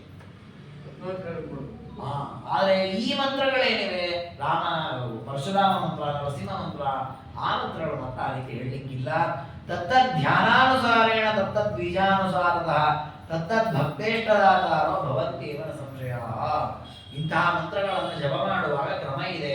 ಪುರುಷರಾದವರು ಸೋಂಕಾರ ವಿಷ್ಣುವಲ್ಲಭ ದ್ವಿಜಯಿ. ಉಪನಯನಾದವರು ಓಂಕಾರ ಸಹಿತವಾಗಿ ಅಂದರೆ ಪ್ರಣವ ಸಹಿತವಾಗಿ ಈ ಮಂತ್ರಗಳ ಜಪವನ್ನು ಮಾಡಬೇಕು. ಅಂದ್ರೆ ರಾಮಕೃಷ್ಣಾದಿ ಮಂತ್ರಗಳನ್ನ ಸ್ತ್ರೀಯರು ಮಾಡಬಹುದು, ಎಲ್ಲ ಜಾತಿಯವರು ಜಪ ಮಾಡಬಹುದು. ಆದರೆ ಅದರಲ್ಲಿ ಮತ್ತೆ ಒಂದು ವ್ಯವಸ್ಥೆ, ಉಪನಯನ ಆದವರು ಪ್ರಣವ ಸಹಿತವಾಗಿ ಜಪ ಮಾಡಬಹುದು. ಉಪನಯನ ಆಗದೇ ಇರತಕ್ಕಂಥವರೇನಿದ್ದಾರೆ ಅವರೆಲ್ಲರೂ ಕೂಡ ಶ್ರೀಕಾರ ಸಹಿತವಾಗಿ ಜಪವನ್ನು ಮಾಡಬೇಕು. ಆಗ ಅದು ದೋಷವನ್ನು ಕೊಡಲ್ಲ. ನಾಣ್ಯೇದೇವ ಕಥಜ್ಞಾನ. ಜೊತೆಗೆ ಇದಕ್ಕೆ ಬೀಜಾಕ್ಷರ ಸಹಿತವಾದ ಮಂತ್ರಗಳು ಅಂತಿದೆ. ಕೆಲವು ಮಂತ್ರಗಳಲ್ಲಿ ಬೀಜಾಕ್ಷರವನ್ನು ಸೇರಿಸಿ ಜಪ ಮಾಡ್ತಾರೆ. ಆ ಬೀಜಾಕ್ಷರ ಸಹಿತವಾದ ಮಂತ್ರ ಜಪಕ್ಕೆ ಅಧಿಕಾರವು ಕೂಡ ಕೇವಲ ಉಪನಯನಾದವರಿಗೆ. ಅತಯೇವ ನಿರೋಂಕಾರ ಸಬೀಜ ಶುಚಿಭಿಸ್ಸದ. ಹಾಗಾಗಿ ಬೀಜಾಕ್ಷರ ಸಹಿತವಾದ ಓಂಕಾರ ಸಹಿತವಾದ ಮಂತ್ರಗಳನ್ನ ಬ್ರಾಹ್ಮಣರು ನಿತ್ಯದಲ್ಲಿ ಜಪಾದಿಗಳನ್ನು ಮಾಡಬೇಕು. ಇದರ ಜೊತೆಗೆ ತಪ್ತ ಚಕ್ರಾಂಕನಂ ತದ್ವನ್ ಮಂತ್ರೋಪದೇಶ ತಥಾ ಕೃತೆ ಕ್ರಮೇಣೈವ ಪಾಪ ಮುಕ್ತ ಭವಂತಿ. ಯಾರು ಮಧ್ಯಮಾಂಸಾದಿಗಳನ್ನು ಬಿಟ್ಟಿದ್ದಾರೆ, ಧರ್ಮದಲ್ಲಿ ಬುದ್ಧಿಯನ್ನು ಹೊಂದಿದ್ದಾರೆ, ಪಾಪ ಕರ್ಮಗಳನ್ನು ಮಾಡಲ್ಲ ಅಂತ ಸಂಕಲ್ಪ ಮಾಡಿದ್ದಾರೆ, ಅಂತಹ ವ್ಯಕ್ತಿಗೆ ವೈಷ್ಣವ ದೀಕ್ಷೆಯಾಗಿ ತಪ್ತಮುದ್ರಾಂಕನವನ್ನು ಮಾಡಿ ಅವರಿಗೆ ಈ ರಾಮಕೃಷ್ಣಾದಿ ಮಂತ್ರಗಳನ್ನು ಉಪದೇಶ ಮಾಡಿದೆ. ನೀನು ಮೇಲೆ ಈ ಮಂತ್ರವನ್ನು ಜಪ ಮಾಡ್ಕೋ, ನೀನು ಉದ್ಧಾರವನ್ನು ಹೊಂದುತ್ತೀಯಾ. ಅಂದ್ರೆ ಯಾರನ್ನೂ ಕೈ ಬಿಟ್ಟಿಲ್ಲ ಶಾಸ್ತ್ರ. ನೀ ಎಂಥ ದೊಡ್ಡ ಅನರ್ಥವನ್ನ ಮಾಡಿ ಇಡೀ ಸಮಾಜವನ್ನು ಹೊರಗಿಟ್ಟಿರಲಿ, ನಿನಗೂ ಉದ್ಧಾರದ ಮಾರ್ಗವನ್ನು ಶಾಸ್ತ್ರ ತೋರಿಸ್ತದೆ. ಎಲ್ಲರಿಗೂ ಶಾಸ್ತ್ರ ಉದ್ಧಾರದ ಮಾರ್ಗ ತೋರಿಸ್ತದೆ. ಇನ್ನು ನಮ್ಮಲ್ಲಿ ಇವತ್ತಿನ ಹೇಳಿದರೆ ಯಾರೋ ಎಲ್ಲ ಹುಚ್ಚರಾಗಿ ನಕ್ಕು ಬಿಡ್ತಾರೆ. ಜಾತಿಯಲ್ಲಿ ಅನುಲೋಮ ಪ್ರತಿಲೋಮ ಜಾತಿಗಳು ಅಂತ ಇದೆ. ಅಂದ್ರೆ ಮದುವೆಯಾಗುವಾಗ ನಮ್ಮಲ್ಲಿ ಕ್ರಮ ಇರೋದು ಪುರುಷ ಸ್ತ್ರೀ ಹುಡುಗ ಹುಡುಗಿ ಇಬ್ಬರು ಕೂಡ ಸಮಾನ ಜಾತಿಯವರಾಗಬೇಕು ಅಂತ. ಇವತ್ತು ಇವತ್ತು ಕೂಡ ಅಲ್ಲಲ್ಲಿ ನಡೀತದೆ. ಕೆಲವು ಕಡೆ ಏನಾಗತ್ತೆ, ಹುಡುಗನ ಜಾತಿಯೇ ಬೇರೆ, ಹುಡುಗಿಯ ಜಾತಿಯೇ ಬೇರೆ, ಈ ರೀತಿಯಲ್ಲೆಲ್ಲ ವಿವಾಹವಾಗುವ ಪ್ರಸಂಗಗಳಿದೆ. ಅದನ್ನ ಹಿಂದಿನ ಗ್ರಂಥಕಾರರೇ ಬರೆದುಬಿಟ್ಟಿದ್ದಾರೆ. ಅದೆಲ್ಲ ಅನುಲೋಮ ಪ್ರತಿಲೋಮ ಜಾತಿಗಳು. ಆ ರೀತಿಯ ಅನುಲೋಮ ಪ್ರತಿಲೋಮ ಜಾತಿಯವರಿಗೂ ಕೂಡ ಈ ಹಿಂದೆ ಹೇಳಿದ ನರಸಿಂಹಾದಿ ಮಂತ್ರಗಳನ್ನು ಜಪ ಮಾಡುವ ಅಧಿಕಾರ ಇಲ್ಲ. ಆದರೆ ಈ ರಾಮಕೃಷ್ಣಾದಿ ಮಂತ್ರಗಳನ್ನ ಅವರು ಕೂಡ ಜಪ ಮಾಡಬಹುದು. ಅವರಿಗೂ ಕೂಡ ಆ ಮಂತ್ರಗಳನ್ನು ಜಪ ಮಾಡಲಿಕ್ಕೆ ಅಧಿಕಾರ ಇದೆ.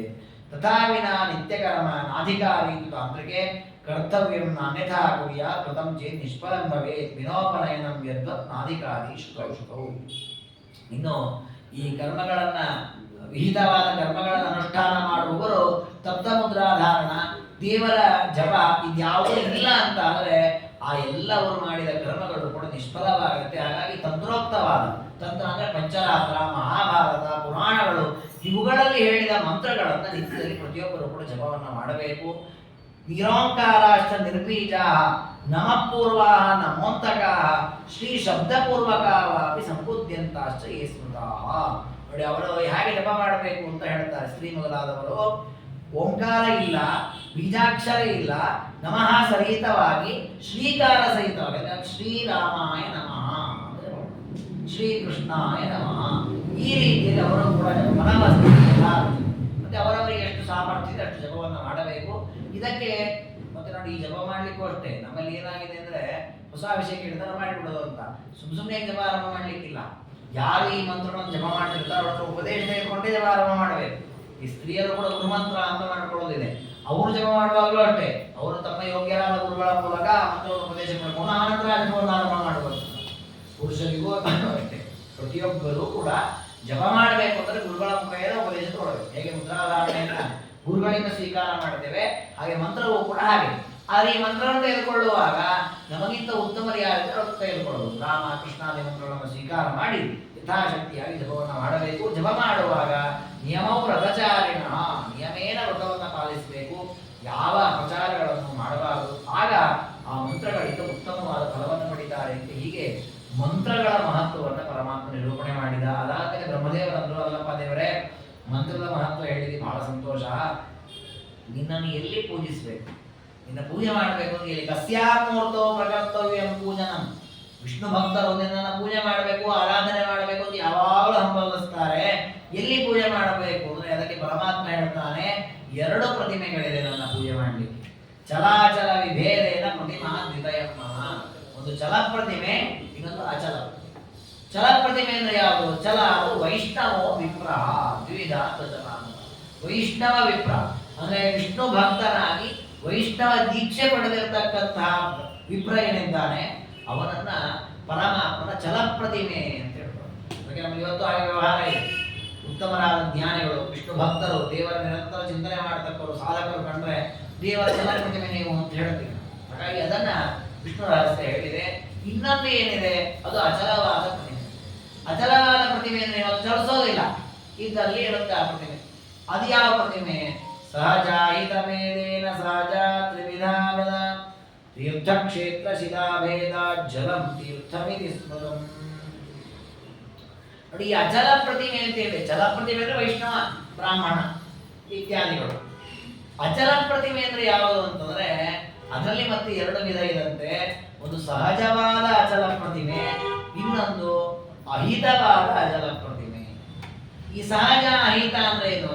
ಅದರಲ್ಲಿ ಮತ್ತೆ ಪ್ರಭೇದ ಇದೆ. ಸಹಜವಾದ ಪ್ರತಿಮೆಯು ಮೂರು ರೀತಿಯಲ್ಲಿ ತೀರ್ಥ, ಕ್ಷೇತ್ರ, ಶಿಲಾ ಅಂತ ಮೂರು ರೀತಿಯಲ್ಲಿ ಸಹಜ ಪ್ರತಿಮೆ. ಅದರಲ್ಲಿ ತೀರ್ಥ ಅಂದ್ರೆ ಯಾವುದು ಅಂದ್ರೆ ನೀರು, ಜಲಂ ತೀರ್ಥಮಿದೆ. ನೀರೇನಿದೆ ಇದೊಂದು ಪರಮಾತ್ಮನ ಪ್ರತಿಮೆ.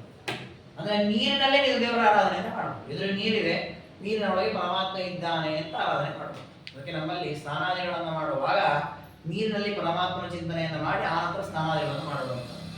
ಶ್ಲೋಕವೂ ಹಾಗೆ ಇದೆ. ದ್ರವರೂಪಿ ಜನಾರ್ದನ ಸಯೇವ ದ್ರವರೂಪೇಣ ಗಂಗಾಂಭೋ ನಾತ್ರ ಸಂಶಯ. ಪರಮಾತ್ಮನೇ ದ್ರವ ಅನ್ನುವ ಹೆಸರಿನಿಂದ ನೀರಿನಲ್ಲಿದ್ದು ಗಂಗಾದಿ ಎಲ್ಲ ತೀರ್ಥಗಳಲ್ಲಿ ಪರಮಾತ್ಮ ಅದರ ಪಾವಿತ್ರ್ಯವನ್ನು ಕೊಟ್ಟಿದೆ. ಹಾಗಾದ್ರೆ ದೇವರ ಅಚಲವಾದ ಪ್ರತಿಮೆ ಅಂದ್ರೆ ಯಾವುದು? ಒಂದು ಪ್ರತಿಮೆ ಯಾವುದಂದ್ರೆ ನೀರೇ ದೇವರದೊಂದು ಪ್ರತಿಮೆ. ಅದಕ್ಕೆ ದೇವರು ಉದ್ಧವರಿಗೆ ಉಪದೇಶ ಮಾಡುವ ಭಾಗವತದಲ್ಲಿ ಹೇಳ್ತಾನೆ, ನನ್ನನ್ನು ಎಲ್ಲಿ ಪೂಜಿಸಬೇಕು ಅಂತಂದ್ರೆ ನೀರಿನಲ್ಲಿ ಪೂಜಿಸಿ, ಅಗ್ನಿಯಲ್ಲಿ ಪೂಜಿಸಿ. ಒಂದಿಷ್ಟು ದೇವರಿಗೆ ಇಷ್ಟು ಹೇಳ್ತಾನೆ, ಅದ್ರಲ್ಲಿ ನೀರು ಹೇಳಿದ್ದಾನೆ. ಇಲ್ಲೂ ಕೂಡ ಹೇಳ್ತಾನೆ ಪರಮಾತ್ಮ, ನೀರು ಪರಮಾತ್ಮನ ಪೂಜೆ ಮಾಡಲಿಕ್ಕೆ ಇರತಕ್ಕ ಒಂದು ಅಚಲವಾದ ಪ್ರತಿಮೆ. ಭೂಭಾಗ ಕ್ಷೇತ್ರ ಮಿತ್ಯುಕ್ತಂ. ನೋಡಿ, ಸಹಜ ಪ್ರತಿಮೆ ಮೂರು ರೀತಿಯಲ್ಲಿ. ಒಂದು ತೀರ್ಥ, ತೀರ್ಥ ಅಂದ್ರೆ ಯಾವುದು? ನೀರು ಹೋಗ್ತಾ ಇದೆ. ಎರಡನೇದು ಯಾವುದು ಅಂದ್ರೆ ಕ್ಷೇತ್ರ, ಕ್ಷೇತ್ರವು ಪರಮಾತ್ಮನ ಪ್ರತಿಮೆ. ಯಾವುದು ಕ್ಷೇತ್ರ ಅಂದ್ರೆ ಭೂಭಾಗ, ಭೂಪ್ರದೇಶವೇ ಕ್ಷೇತ್ರ. ಭೂಪ್ರದೇಶ ಅಂದ್ರೆ ಯಾವುದು? ಎಲ್ಲ ಭೂಮಿಯು ಪರಮಾತ್ಮನ ಕ್ಷೇತ್ರವೇ. ಹೌದು, ನಿಜ. ವಿಶೇಷವಾಗಿ ದೇವರ ಸನ್ನಿಧಾನ ಇರತಕ್ಕಂತಹ ಪ್ರದೇಶಗಳಿವೆ, ನೈಮಿಷಾರಣ್ಯ ಮೊದಲಾದ ಪ್ರದೇಶಗಳು. ಅಲ್ಲೆಲ್ಲ ಸಾಧಕರು ನಿರಂತರ ಸಾಧನೆ ಮಾಡಿ ಮಾಡಿ ಮಾಡಿ ಮಾಡಿ ಮಾಡಿ ದೇವರು ಅಲ್ಲಿ ಸನ್ನಿಧಾನ ಇಟ್ಟಿರ್ತಾರೆ. ಅಂತಹ ಭೂಪ್ರದೇಶಗಳೇನಿದೆ ಇದು ಪರಮಾತ್ಮನ ಒಂದು ಪ್ರತಿಮೆ. ಜ್ಞಾನಿಗಳಿಗಾಗುವಾಗ ಇದು ಇನ್ನೂ ಚಮತ್ಕಾರ ಇದೆ. ನೀರಾಯಿತು, ಭೂಮಿ ಆಯಿತು. ಜ್ಞಾನಿಗಳ ದೃಷ್ಟಿಯಲ್ಲಿ ಆಗುವಾಗ ಜಗತ್ತಿನಲ್ಲಿರುವ ಪ್ರತಿಯೊಂದು ಹನಿ ನೀರು ಕೂಡ ಅವರಿಗೆ ತೀರ್ಥವೇ. ಪ್ರತಿಯೊಂದು ಹನಿಯು ಪರಮಾತ್ಮನ ಪ್ರತಿಮೆಯೇ ಅವರಿಗೆ. ಹಾಗೆ ಭೂಭಾಗವೂ ಅಷ್ಟೇ. ಪ್ರತಿಯೊಂದು ಕಲ್ಲು ಮಣ್ಣು ಎಲ್ಲ ಭೂಮಿಯ ಪ್ರದೇಶವೂ ಕೂಡ ದೇವರ ಪ್ರತಿಮೆಯ. ಈ ದೃಷ್ಟಿಕೋನ ಅವರಿಗೆ ಇರುತ್ತದೆ. ಆದ ಕಾರಣವೇ ಅವರನ್ನ ದೇವತೆಗಳು ಅಂತ ಕರೆದರು. ಸರ್ವ ಕ್ಷೇತ್ರವು, ಸರ್ವ ದೇಶವು ಪುಣ್ಯ ದೇಶವು, ಸರ್ವಕಾಲವು ಪರ್ವಕಾಲವು. ನೋಡಿ, ಸರ್ವ ದೇಶವು ಪುಣ್ಯ ದೇಶವೂ ಆಗಿದೆ ಅವರಿಗೆ. ಯಾಕೆ ಅಂದ್ರೆ ಪ್ರತಿಯೊಂದು ಭೂಭಾಗದಲ್ಲಿಯೂ ಪರಮಾತ್ಮ ಇದ್ದಾನೆ ಅನ್ನೋ ಅನುಸಂಧಾನ ತಾಳೆ.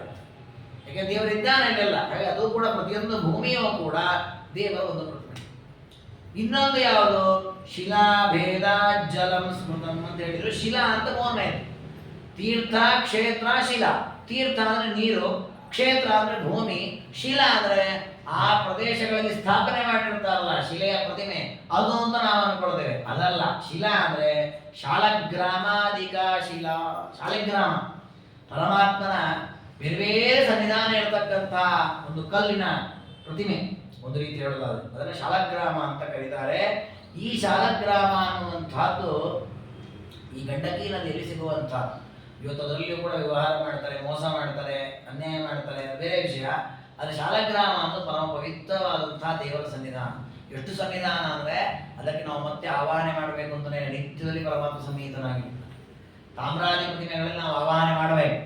ಇದರಲ್ಲಿ ಆವಾಹನೆ ಮಾಡಾಡ್ತೀವಿ, ನಿತ್ಯದ ದೇವರು ಇದ್ದಾನಲ್ಲಿ ಇರೋ ದೇವರನ್ನು ಚಿಂತನೆ ಮಾಡೋದು. ಹೇಗಿದ್ದಾನೆ ದೇವರು? ವಾಸುದೇವ ಸಾಲಿಗ್ರಾಮ, ನರಸಿಂಹ ಸಾಲಿಗ್ರಾಮ, ಬೇರೆ ಬೇರೆ ರೂಪಗಳಿವೆ ಪರಮಾತ್ಮ ಸಾಲಿಗ್ರಾಮಗಳು.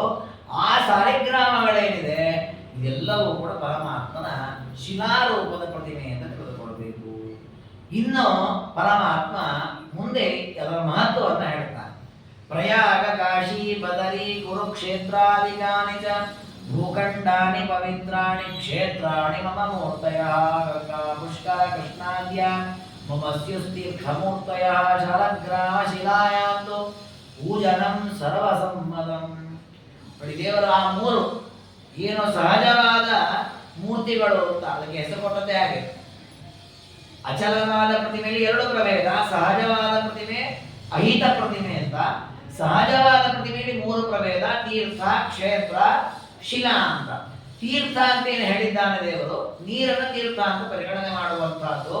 ಅದರಲ್ಲಿ ನಾವು ಎಲ್ಲಿ ವಿಶೇಷ ದೇವರನ್ನು ಕಾಣಬಹುದು ಅಂದ್ರೆ ಗಂಗಾ, ಪುಷ್ಕರ, ಕೃಷ್ಣ ಮೊದಲಾದ ತೀರ್ಥಗಳೇನಿದೆ ಇಲ್ಲಿ ಪರಮಾತ್ಮನ ವಿಶೇಷ ಸನ್ನಿಧಾನ. ಅದಕ್ಕೆ ನಮ್ಮಲ್ಲಿ ನದಿ ತಾರತಮ್ಯ ಸ್ತೋತ್ರ, ಗಂಗಾದಿ ಸ್ತೋತ್ರ ಅಂತೆಲ್ಲ ಸ್ತೋತ್ರ ಮಾಡಿಕೊಟ್ಟಿದ್ದಾರೆ ಪ್ರಾಚೀನರು. ಹೊಸದಾಗಿ ಎಲ್ಲ ನೀರಲ್ಲೂ ದೇವರ ಸನ್ನಿಧಾನ ಇದ್ದೇ ಇದೆ. ಹಾಗಿದ್ರೆ ಇವರು ಸ್ತೋತ್ರ ಮಾಡಿಕೊಟ್ಟದ್ದು ಯಾಕೆಂದ್ರೆ ಇವೆಲ್ಲ ವಿಶೇಷವಾಗಿ ದೇವರ ಸನ್ನಿಧಾನ ಹೊಂದಿರತಕ್ಕ ಕ್ಷೇತ್ರ. ಹಾಗೆ ಗಂಗಾ, ಯಮುನಾ, ಕೃಷ್ಣ ಇವೆಲ್ಲ ನದಿಗಳೇನಿದೆ, ಕಾವೇರಿ ಮೊದಲಾದ ನದಿಗಳು ಇವೆಲ್ಲ ಪರಮಾತ್ಮನ ತೀರ್ಥ ಮೂರ್ತಿಗಳು. ನೋಡಿ, ಹಾಗಾಗಿ ನಾವು ಆ ತೀರ್ಥಕ್ಕೆ ಹೋದಾಗ ಕೆಲವೊಮ್ಮೆ ಏನ್ ಬರೀ ಗಂಗಾ ನದಿ ಇದೆ, ಇಲ್ಲೇನೊಂದು ಪ್ರತಿಮೆ ಇಲ್ಲ, ದೇವಸ್ಥಾನ ಏನಿಲ್ಲ ಅಂತ ಅನ್ಬಾರ್ದು. ಏನಿಲ್ಲದೆ ಅಂದ್ರೆ ಆ ತೀರ್ಥ ಇರಲ್ಲ, ಅಲ್ಲೇ ಪರಮಾತ್ಮ ಒಂದು ರೂಪ ಇರ್ತದೆ ಆ ಹೆಸರು. ಇನ್ನು ಅದೇ ರೀತಿ ಪ್ರಯಾಗ ಕ್ಷೇತ್ರ, ಕಾಶಿ ಕ್ಷೇತ್ರ, ಬದರಿ, ಕುರುಕ್ಷೇತ್ರ ಈ ಕ್ಷೇತ್ರಗಳೇನಿದೆ ಇವೆಲ್ಲವೂ ಕೂಡ ಭೂಭಾಗದ ಪರಮಾತ್ಮನ ರೂಪ, ಕ್ಷೇತ್ರ ರೂಪ ಆಗ್ತದೆ. ಅಂದ್ರೆ ಪ್ರಯಾಗ, ಕಾಶಿ, ಬದರಿ ಇವಲ್ಲಿ ಆ ಕ್ಷೇತ್ರವೇ ಒಂದು ಪವಿತ್ರ ದೇವರ ಸನ್ನಿಧಾನ ಅಂದ್ಬಿಟ್ಟಿದೆ. ಆ ಕ್ಷೇತ್ರಕ್ಕೆ ನಾವು ಹೋಗಬಿಟ್ರೆ ಸಾಕು, ಮತ್ತು ಪಾವನವನ್ನಾಗಿ ಮಾಡ್ತೀವಿ. ಹಾಗೆ ಆ ಭೂಭಾಗಗಳೇನಿವೆ ಅವೆಲ್ಲ ಪವಿತ್ರವಾದ ಕ್ಷೇತ್ರಗಳು. ಇನ್ನು ಶಾಲಗ್ರಾಮ ಶಿಲೆ ಏನಿದೆ ಇದು ಅತ್ಯಂತ ಪವಿತ್ರವಾದ ಶಿಲೆ. ಈ ರೀತಿ ಶಾಲಗ್ರಾಮ, ಚಕ್ರಾಣಿಕ ಅಂತ ಒಂದೇ ಇರುತ್ತೆ, ಚಕ್ರಾಣಿಕ, ಸುದರ್ಶನ ಇವೆಲ್ಲವೂ ಕೂಡ ಪರಮಾತ್ಮನ ಸಹಜವಾದ ಶಿಲಾ ಪ್ರತಿಮೆಗಳು ಅಂತ ಇಟ್ಕೊಳ್ಬೇಕು. ಇವುಗಳ ಪೂಜೆ ಸರ್ವಸಮ್ಮತಂ. ಅತ್ಯಂತ ಶ್ರೇಷ್ಠವಾದದ್ದು ಮತ್ತು ನಿತ್ಯದಲ್ಲಿ ಮಾಡಬೇಕಾದ ಒಳ್ಳೆಯ ಪೂಜೆ, ಯಾವತ್ತೂ ಬಿಡ್ಲಿಕ್ಕಿಲ್ಲ. ಗಂಗಾ ನದಿ ನಮ್ಮ ಮನೆಗೆ ಒಂದು ಪಾತ್ರೆಗೆ ತಂಬಿಗೆ ತಂದು ಇಟ್ವಿ ಅಂತಾದರೆ ನಿತ್ಯ ಆಗಲೇ ಪೂಜೆ ಮಾಡಬೇಕು. ನಮಗೇನಾಗಿದೆ, ಎಲ್ಲೋ ಹೋಗಿರ್ತೇವೆ, ಯಾರೋ ಕೊಟ್ಟು ಹಣ ತಗೊಂಬ ಅಲ್ಲಿ ಗೋಡೆಯಲ್ಲಿಡು, ಅಲ್ಲಿಡು, ಇಲ್ಲಿಡು ಎಲ್ಲ ಇಟ್ಕೊಂಡ್ಬಿಟ್ಟಿರ್ತೇವೆ ನಾವು. ಯಾಕೆ ನಮಗೆ ಕೊಟ್ಟಿದ್ದಾರೆ ಯಾರೋ ಒಬ್ಬರು ಅಂತ. ಹೊಸ ಗಂಗಾದಿ ತೀರ್ಥಗಳನ್ನು ಹಾಕಿ ತಗೊಳ್ಳೋದಲ್ಲ, ದೇವರನ್ನು ಕರ್ಕೊಂಡು ಬಂದಿದ್ದೇವೆ ಮನೆಗೆ ಅನ್ನೋ ಭಾವನೆ ಬೇಕು. ಅದೇ ರೀತಿ ಸಾಲಿಗ್ರಾಮ ಮನೆಯಲ್ಲಿ ಇತ್ತು ಅಂದ್ರೆ ಪೆಟ್ಟಿಗೆ ಕಟ್ಟೋದು, ಮೂಲೆಯಲ್ಲಿ ಇಟ್ಟು ಧೂಳ ಬೀಳೋ ಆಗಿಟ್ಬಿಡೋದಲ್ಲ, ನಿತ್ಯದ ಪೂಜೆಯನ್ನು ಮಾಡಬೇಕು. ಸಾಲಿಗ್ರಾಮ ಚಕ್ರಾಣಿಕೆಗಳಿಗೆ ಯಾವತ್ತೂ ಪೂಜೆ ತಪ್ಪಿಸ್ಲಿಕ್ಕಿಲ್ಲ. ಯಾಕೆ ನಿತ್ಯ ದೇವರು ಸನ್ನಿಹಿತನಾಗಿರ್ತಾನೆ. ಒಂದು ರೀತಿ ಹೇಗೆ ನಾವು ದೇವರ ಪೆಟ್ಟಿಗೆಯಲ್ಲೇ ಮುಚ್ಚಿಟ್ಬಿಡೋದು, ವರ್ಷಗಟ್ಟಲೆ ಪೂಜೆನೇ ಇಲ್ಲ ಅಂತ ಮಾಡೋದು ಹೇಗೆ ಅಂದರೆ, ನಮ್ಮನ್ನು ಕರ್ಕೊಂಡೋಗಿ ನಮ್ಮನ್ನು ಕೂಡ ಹಾಕಿದಾಗ. ಈಗ ನಾವು ಬಂದಿದ್ದೇವೆ ಮನೆಗೆ, ನಮ್ಮನ್ನು ಮಾತಾಡಿಸೋದಿಲ್ಲ, ತಿನ್ಲಿಕ್ಕೆ ಕೊಡಲ್ಲ, ಉಪವಾಸ ಇವತ್ತು ಬೇಡ ಬೇರೆ ದಿವಸ ತಿನ್ಲಿಕ್ಕೆ ಕೊಡೋದಿಲ್ಲ, ನಮಗೇನು ಉಪಚಾರ ಮಾಡಲ್ಲ, ಬದಲಾಗಿ ಗಾಳಿ ಆಡದಂತೆ ಒಳಗೆ ರೂಮನ್ನು ಕೂಡ ಹಾಕಿ ಬಾಗಿಲು ಹಾಕಿಬಿಟ್ಟು ಎಷ್ಟು ನಮಗೆ ಅನ್ಯಾಯ ಅದರ್ಥ ಆಯಿತು, ಎಷ್ಟು ತೊಂದರೆ ಆಯಿತು ನಾವು ಅವ್ರ ಬಗ್ಗೆ ಅಸಮಾಧಾನ ಮಾಡಿಕೊಳ್ತೇವೆ. ಹಾಗೆ ಸಾಲಿಗ್ರಾಮದಲ್ಲಿ ನಿತ್ಯ ದೇವರು ಸನ್ನಿಹಿತನಾಗಿದ್ದಾನೆ.